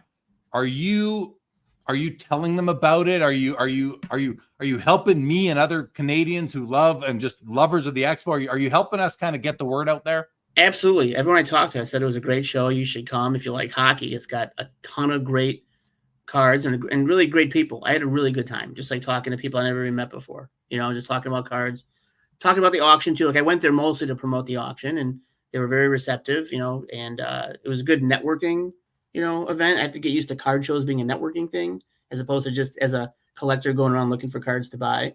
I did buy a couple of cool things. I bought a Gretzky Prime Choice Reserve. I was really happy about, and I also got a Pavel Bure Run for the Cup. I was really excited about that. Yeah, from a really nice dealer who's really easy to work with, and I also got a Patrick Waugh from him. Hopefully, we'll finish that deal next week. So I'm really excited. So putting a dent in that set. I've got to put away for you. Thanks. You're welcome. Yeah, I mean, listen, it was just a ton of fun. And again, I'll just reiterate, like, having you there, having Leighton there made it just really that much better. You mentioned you're there networking, and you've started up 90s auctions. And guys, check out Josh's auction company. You can see his logo right there above me, 90sauctions.com. And your next auction does go live 2 days from now. So this is cool because at first with 90s auctions, you guys were only selling cards from the 90s. So basically 1990 to 1999, right. You were limited in scope to that, a nice niche focused auction. But now I believe you're also doing cards of players that played in the 90s. So you're expanding. It's a way for you to grow really the sample, if you will, or the population of cards you can pull Sure. from. Is that where you're sitting right now? Cards from the 90s and cards of players who played in the 90s? Absolutely. And that really started because of a Toronto player, actually. So we had a Tracy McGrady film at 11, and we didn't want to turn it down, and it went for like 16 grand. It was the first one that sold in 4 years, so we were pretty happy about that. But we had an idea. John and I had the idea, just kind of open it up. It gives us more areas to sell. Like you got Exquisite, and you got a lot of early tops. 2000s are great. Like 2002 Topps Chrome Black is awesome in baseball and hockey. 2002, like we have a 2002 Topps Captain's Cloth in this auction. That was an unbelievably tough card. It's 1 out of 50, hand numbered, great looking stuff. So I picked it up at the show. Actually, got it as a consignment at the show. Yeah, no, right on. So how was when you're walking around and telling people about 90s auctions, what was the reception? I mean, I noticed you got at least one card from Josh Thorne, Hit 'em High Sports Cards, and from the hockey card Hangover. Go ahead. I got 5 from him. So he sent me the Gretzky's from him. 5 from Josh. And from you. Yeah. You got a few from me. I'm excited to follow them along and we'll be doing a show, just so everybody knows. Josh and I will be going live here. I think we're doing either we haven't finished May 30th or 31st. I think we said you owe me a confirmation on that, Josh. Probably the 30th, but I'll get back to you. Yes. All right. Okay. Yeah. So we'll go live and we will go through. It's about 70, 80 items type of thing. So we'll go through them and have a look and just do that. But a couple more comments here. Kung Fury says, not going to Montreal. Just saw you for the first time in Toronto. Commented on your height, Kung Fury. I get a lot of people commenting on my height, but I appreciate it. And I do remember meeting you. I appreciate that you love the content and the positivity. Kung Fury. And Yitzhak says, we got to get Abdil up to Montreal. Abdil from, I think this is a reference to the Clubhouse community. It is. Right. If I'm not wrong, an app that I have been absent on for quite some time. So you mentioned you picked up a Gretzky Prime Choice Reserve. Now, you love your 90s, Josh. You and I have become close mostly because of a love for 90s cards. Yeah. Prime Choice Reserve, though, it's educate the audience on what that is and why it is that you love that.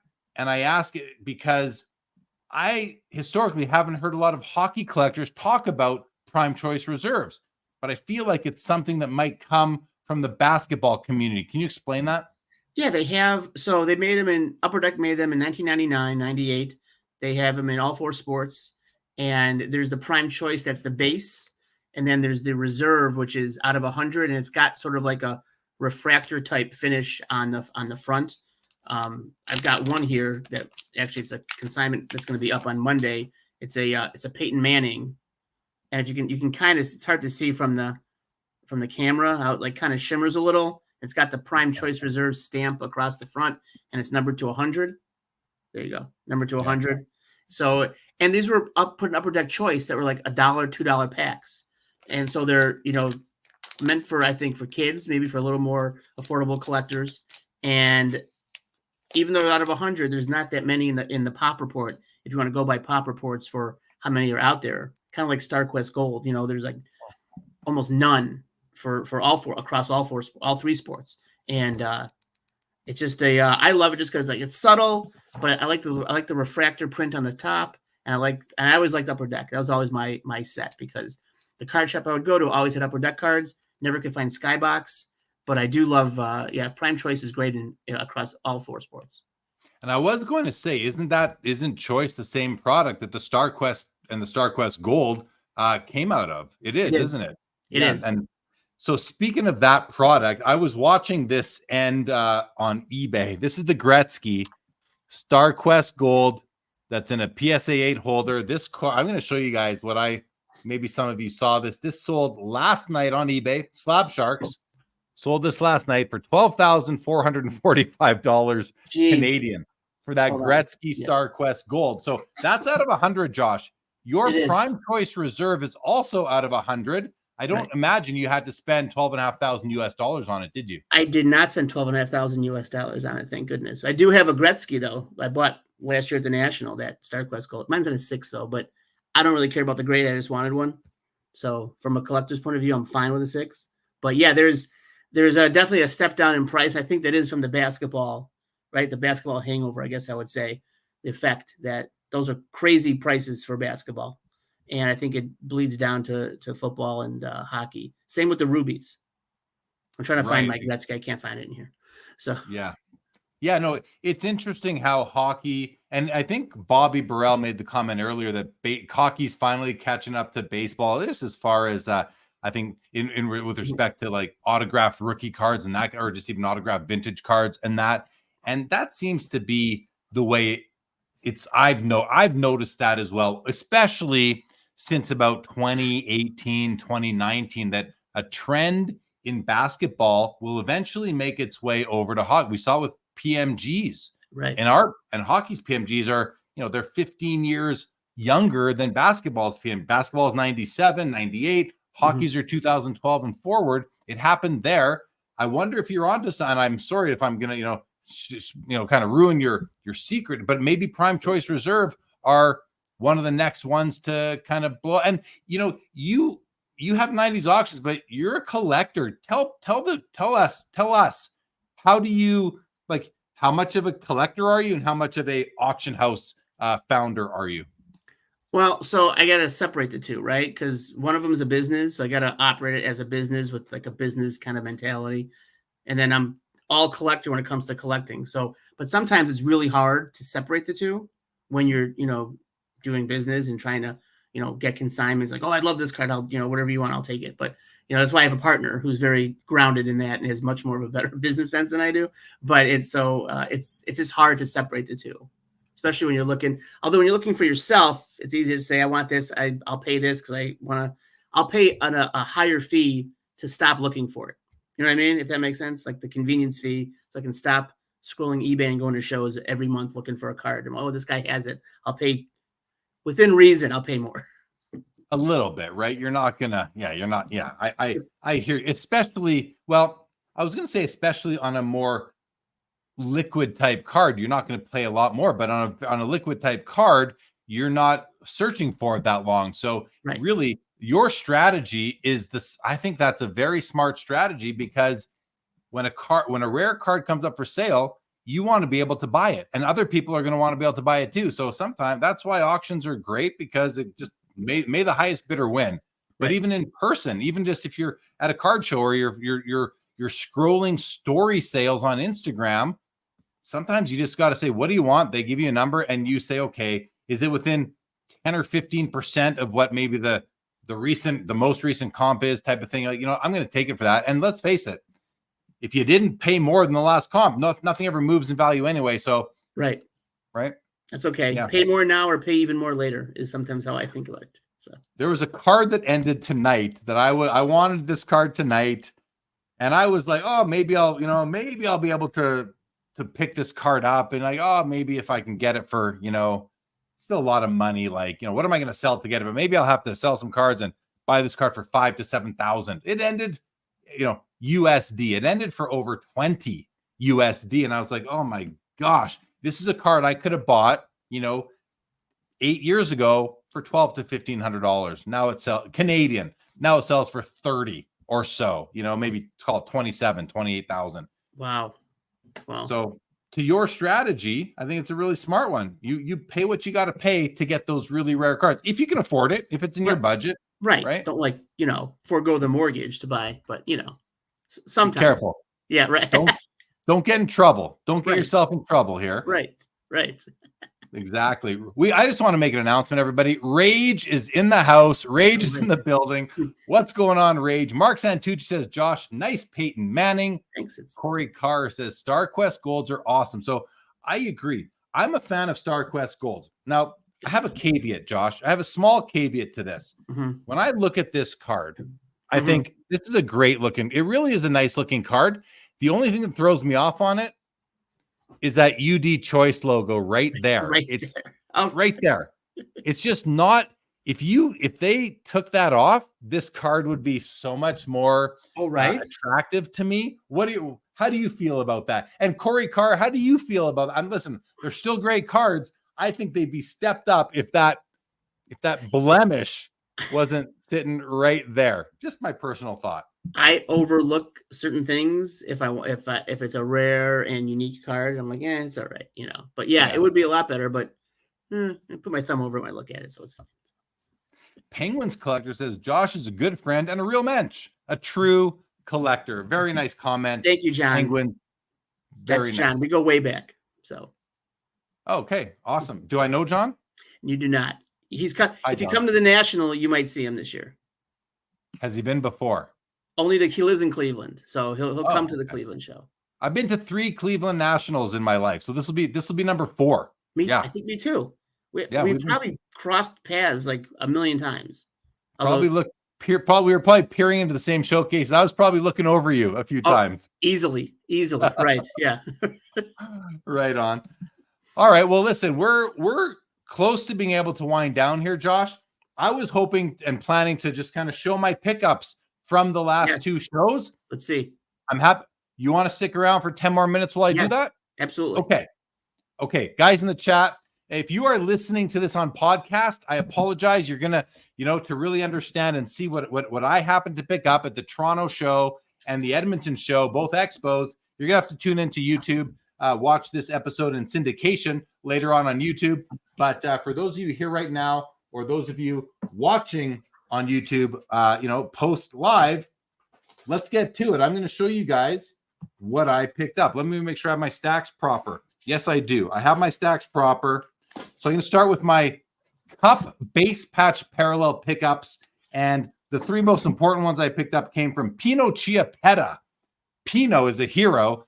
He was bidding on some cards during a PWCC premiere, our weekly auction that I was bidding on back in December. I had some bids that didn't register because by the time I hit confirm, I was already outbid, and I didn't realize it during the 1 minute extended, so I didn't get them. But he came by, and we made a very nice trade, and I was able to pick up finally the Ed Belfour from 0506 Cup.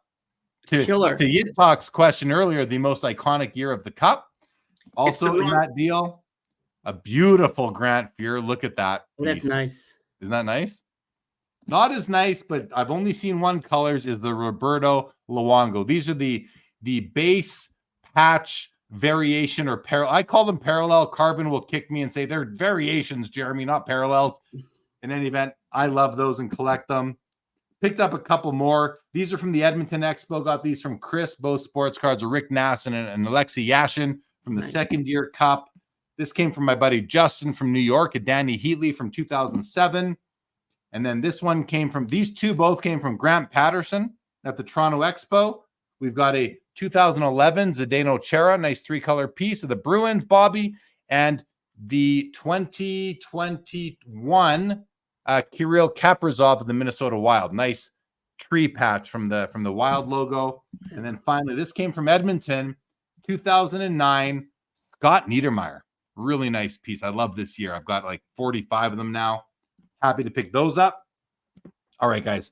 That was just the starter.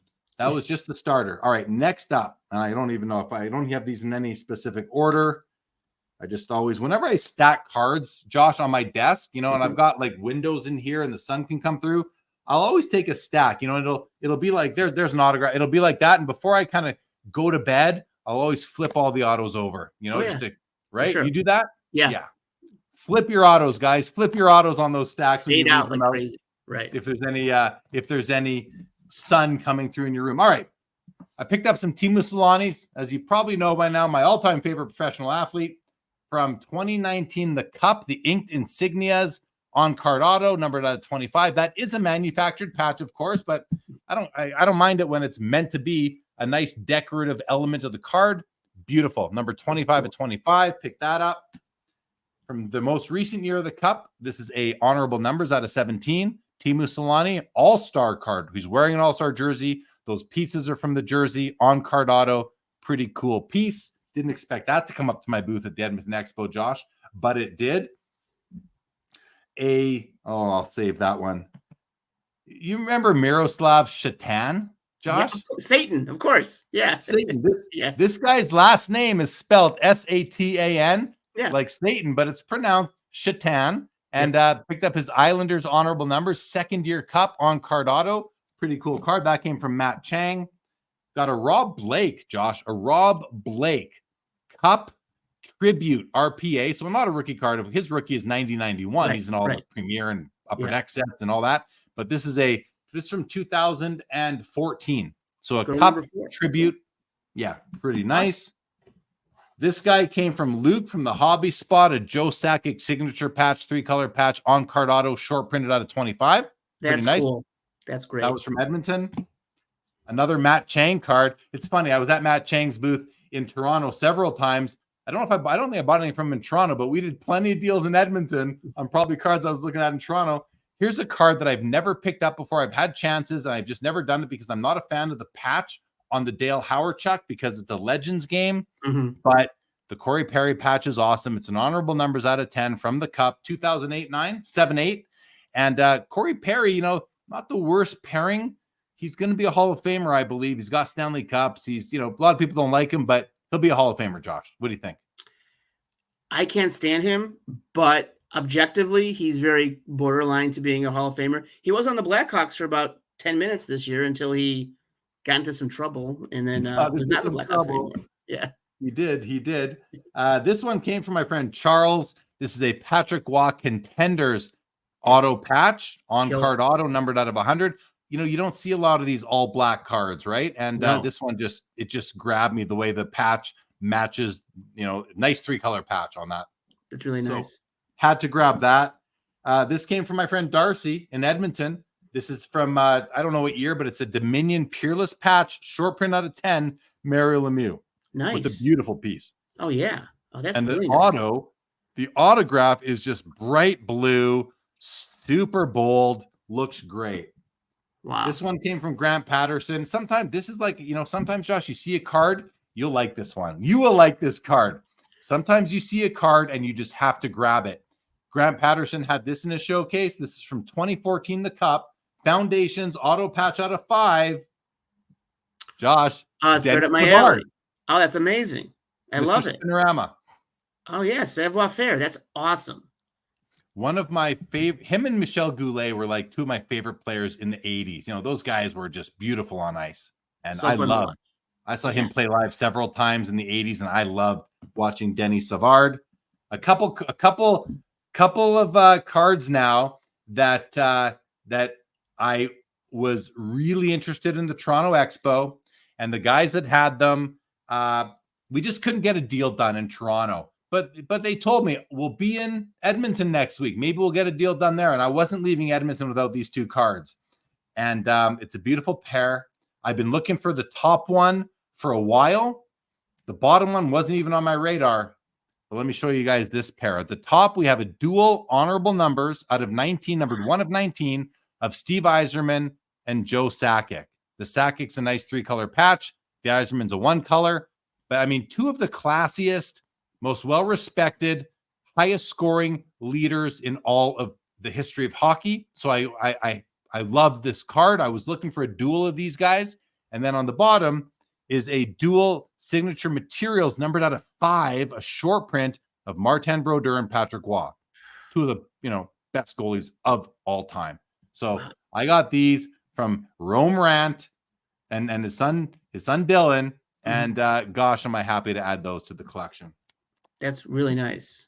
Sticking to the dual auto patches, Josh, Sidney Crosby and Mario Lemieux. Oh, that's came from my beautiful. friend Darcy at Edmonton. Wow. Out of 25. He's had this card since it came out.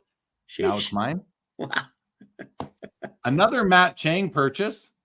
Alexander Ovechkin. Cup base parallel or variation. Depends if you want to piss off Carvin Chung or not. do. Auto, on-card auto, game use patch from 2014, the Cup. That's really nice. Thank you. All these, I mean, these cards are all like, they make me very happy. This one came from a local Calgary dealer who set up in Edmonton. It's a Jaromir Jagr SP Authentic limited auto materials, numbered out of, this one's out of 25. Florida Panthers on-card auto. Pretty cool patch on that one too. It's from 2016. And then the biggest pickup of the two shows was this one. This card, the owner put it on Instagram a few months ago. I didn't know who he was on Instagram. And I just DM'd him. I said, can you sell this to me? And he said, I'll bring it to the Edmonton show. I said, okay, not knowing who he was or praying he'd bring it to my booth. I walk into the show. I see a guy I've done deals with before. He's at his booth. Hey, great to see you. He's there with his lovely wife. They're always there. You know, they've set up now. Back in the 7-8 years ago, they'd walk around and buy cards. And he goes, oh, I got a card for you. I'm like, oh, what is it? No idea. He goes, here, I got this one for you. It's a Teemu Selanne Cup Tribute rookie patch auto. Obviously not a true rookie, but from several years later. But to me, it's out of 5, only 5 made on card auto, nice patch. And I'd never been able to acquire one of these. And so I didn't purchase. It was a straight up trade. We made a trade and I got this guy. And this was my favorite pickup of the 2 shows. It's phenomenal. I'm not done, Josh. I'm not done. I apologize, everybody, but I'm not yet done. This card came to me in Edmonton. I posted this on my Instagram today. This is a Leaf Pearl Paragon Signatures Teemu Selanne. Beautiful card. Absolutely a stunning card. The patch is amazing. The autograph, it's a sticker auto, and I kind of have a no sticker auto rule, but I broke the rule because you can't really tell. Like, you really have to look at it. I almost feel like they're using thinner material now for stickers. And I think that's a great thing. You don't notice the borders as much. Right. Beautiful card of my guy, Teemu Selanne. Picked up this oddball unopened wax pack in Edmonton.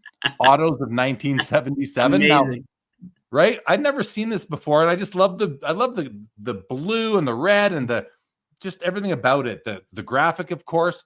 It's graded an 8. And this pack, as I noticed after, it's got holes in it. Like, it's got a hole there. It's got a hole down there. Where else is it? It has a hole, I think, on the other side. But right here, and I'm, listen. You guys hear the gum? Yeah. That's the gum. Yeah. The gum is I'm gonna poke another hole just doing that, but I don't really care. Like, whatever, It's a cool piece. Wow. And then in the Toronto Expo, I'm now working with Slab Sharks, and they had these made for the people that they're working with, and they by tag. There's a Jeremy Lee tag card. Wow, is that a 1 of 1? It's a 1 of 1. It's got the Slab Sharks logo over there, the tag logo over there, and so pretty cool piece, hey? That's not bad. That's one handsome. Well, that's one handsome subject right there. Absolutely. That's great. That was pretty fun. Pick this up. You might appreciate. I picked this up in Edmonton. I saw it, and it's one of those cards. Like, I would never think I'd buy it, but paid $50 for it, Canadian. I don't know if that's good or bad. All right, nice. Best left-hander of all time. This is a 2017 Leaf Cut Signature History of Baseball Edition Warren Spahn. Wow. And what I loved about this, Josh, is that obviously you see his beautiful autograph right there, but then his name is printed. This is like off. I don't know what this was exactly. Do you know what this was?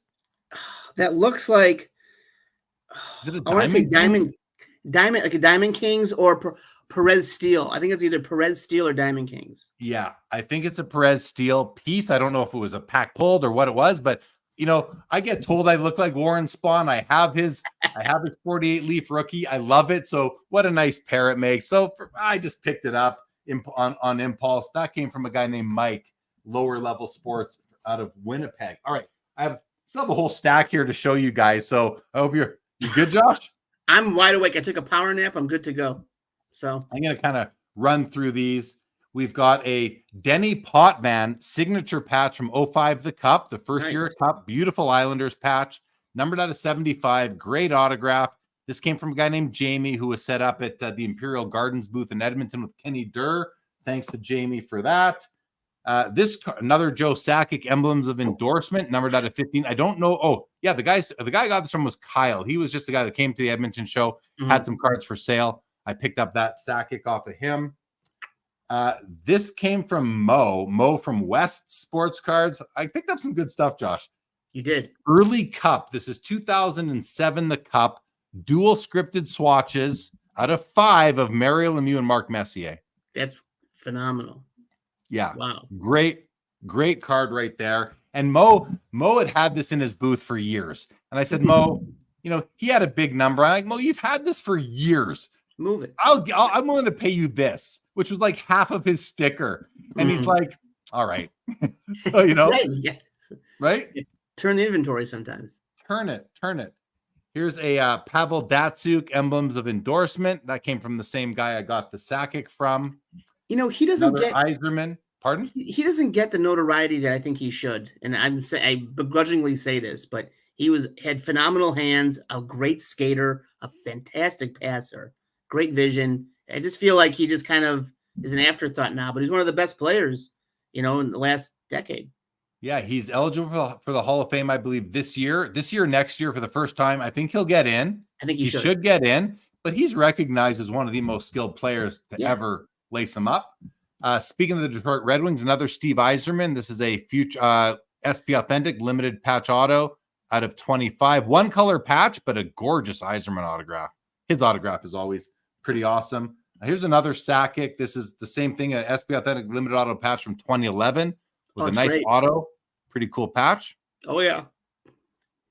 From Upper Deck Ultimate 2015, a Wayne Gretzky on-card autograph, Edmonton Oilers, signature laureates. That's beautiful. Ultimate. I love the Oilers jersey on there. It's great. And on card. It's so cool. That came from Darcy. This came from the vendor next to me in Edmonton. Century Legends, signature Dominic Hasek on-card auto. Blackhawk Legend. There you go.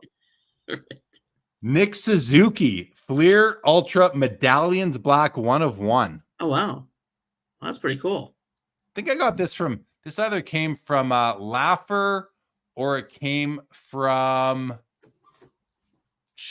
I think it came from Laffer. Or was it Marco? Maybe it came from Marco. Also from Mo at West, Eric Lindros, scripted swatches from Upper Deck the Cup. Wow. Now, I'll come back to those. This is cool, Josh. Mike Richter from 2023 Upper Deck Artifacts. I just saw this card, and I'm like, what a beautiful card.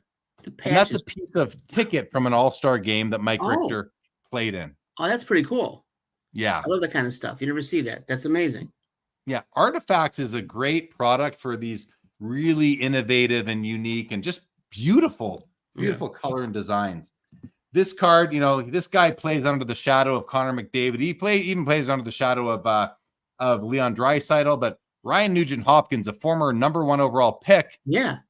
But look at that. It's the whole oil drop in the Upper Deck SP Game Use Supreme patches. And he was the hottest thing when he was drafted number 1. Remember that? He was like the second coming. He got hurt, I think, though. But now he's back. He's not playing bad. No. He's a really great player. Yeah. Yeah. He's playing well. I couldn't resist with that with the whole oil patch there. Another inked insignias. This is the Jerome McGinley. I got this from the crew from Morrison Trading Post at the Edmonton show. Peter Forsberg scripted swatches came from Matt Chang, who again probably saw this card at his booth several times in Toronto. Took it from him in Edmonton. He had a great booth. I talked to him for a long time. He was very nice. Great stuff too. His voice, he was completely without a voice the whole show. Yeah. That wasn't his real voice. He actually has a voice. Okay, yeah. I've been talking the whole time. He was great. He's a really nice guy. Took as much time, answered questions, loved to talk. That was kind of like how it was for most of the dealers there. And I just that's why I love that show so much. Yeah, really, really nice guy. Here's another one you'll like. This one was from Edmonton. The guy had it in his booth, and I'm like, I got to take that home with me. Fabrics of the Game from Certified, Patrick Kane out of 10 with those crazy patches in the NHL-shaped patch windows. See, that's the stuff I definitely want to buy now. Like that stuff's unbelievably cool. I mean, I think he's the best American-born player of all time. So, I mean, I don't disagree. I'm a big fan of Mike Modano and Jeremy Roenick, but Patrick Kane, I mean, it's hard to argue that. Quinn Hughes, speaking of the Hughes brothers, Quinn Hughes Ultimate Rookie out of 99 on card autograph. For some reason, these sell for less than the Future Watch auto that's out of $9.99. Right. Doesn't make sense to me. There's value in this. Not that there's value in that, but there's definitely value in that. A Mark Messier exquisite autograph out of 25. Those. I love those, and across all sports, especially they look really sharp. Like the photo and the on-card auto on the bottom is great. Very nice. Agree. Now, this is pretty cool. 2003 Upper Deck Premier Collection. Gordie Howe, Mr. Hockey autograph, graded by PSA as an 8. This is in their new slab. Mm-hmm. I believe it's a new slab. It's a way better slab than what they've had before. I got it. Like their PSA slabs historically have been they're just flimsy. It's a low quality plastic. This feels a lot better in my hand. So I'm glad to see PSA, and obviously Tag has, I say obviously, but Tag does have the highest quality slab in the hobby. PSA's made a step in the right direction with this one. So I'm glad to see it. Now, Josh, the next this is all Scott Niedermayer. I bought a lot off a guy. I'm just going to whip through these. 0506 scripted swatches, Scott Niedermayer, Black Diamond, Sapphire, I think it is, 1/1 auto. We got there's just a random Cale Makar Young Guns that I picked up in a lot. This is cool. 1/1 artifacts, Tundra Trios, tags of Niedermayer, Shanahan, and Martin Brodeur. That's awesome. That's really so cool card. Really cool card. Fantastic. And what they did with these cards that year is they took every team, they took the best defenseman, goalie, and forward from like the history where they had memorabilia and made the cards. Here's just a Stanley Cup signatures autograph from Cup.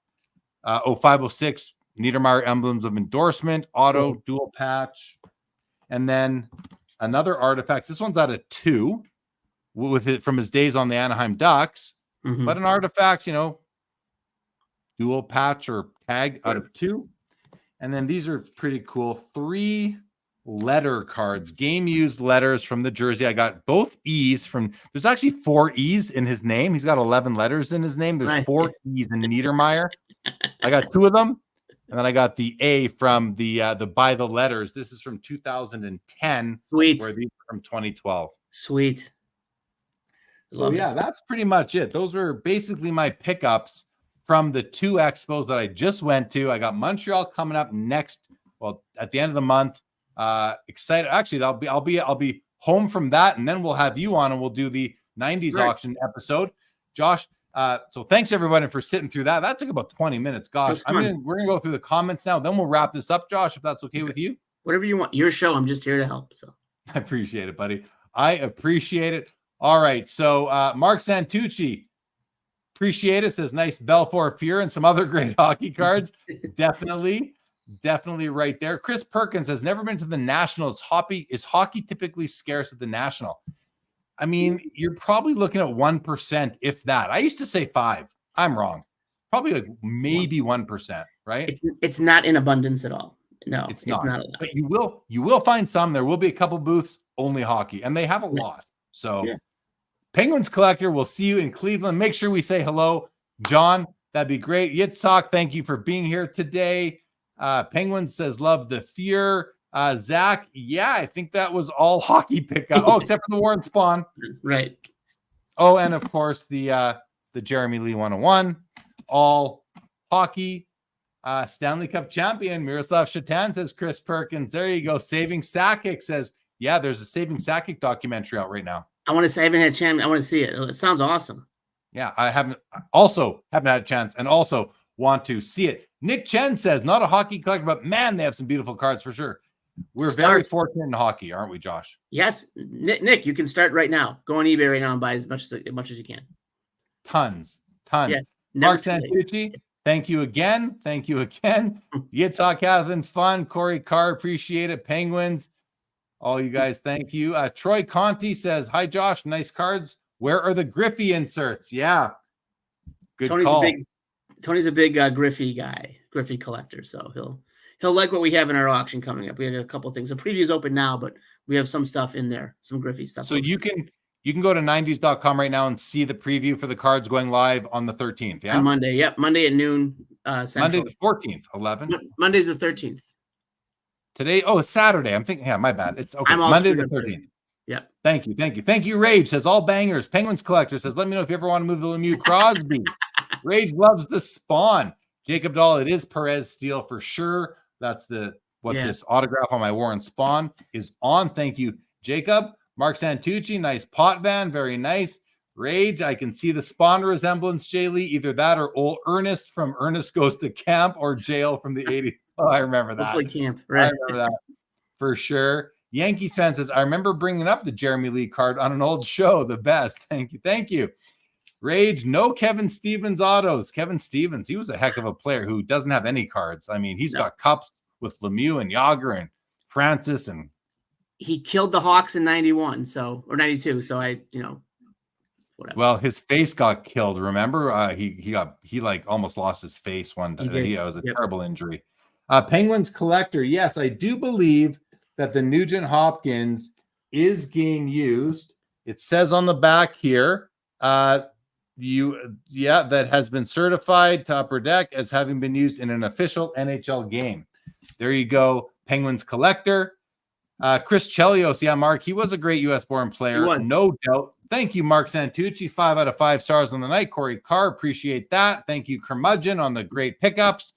All right, we're at the bottom of the comments. We got through my pickups. We've had, guys, what a fun show. We started off with Andre Lessard. We had Leighton Sheldon. Now we got Joshua Adams.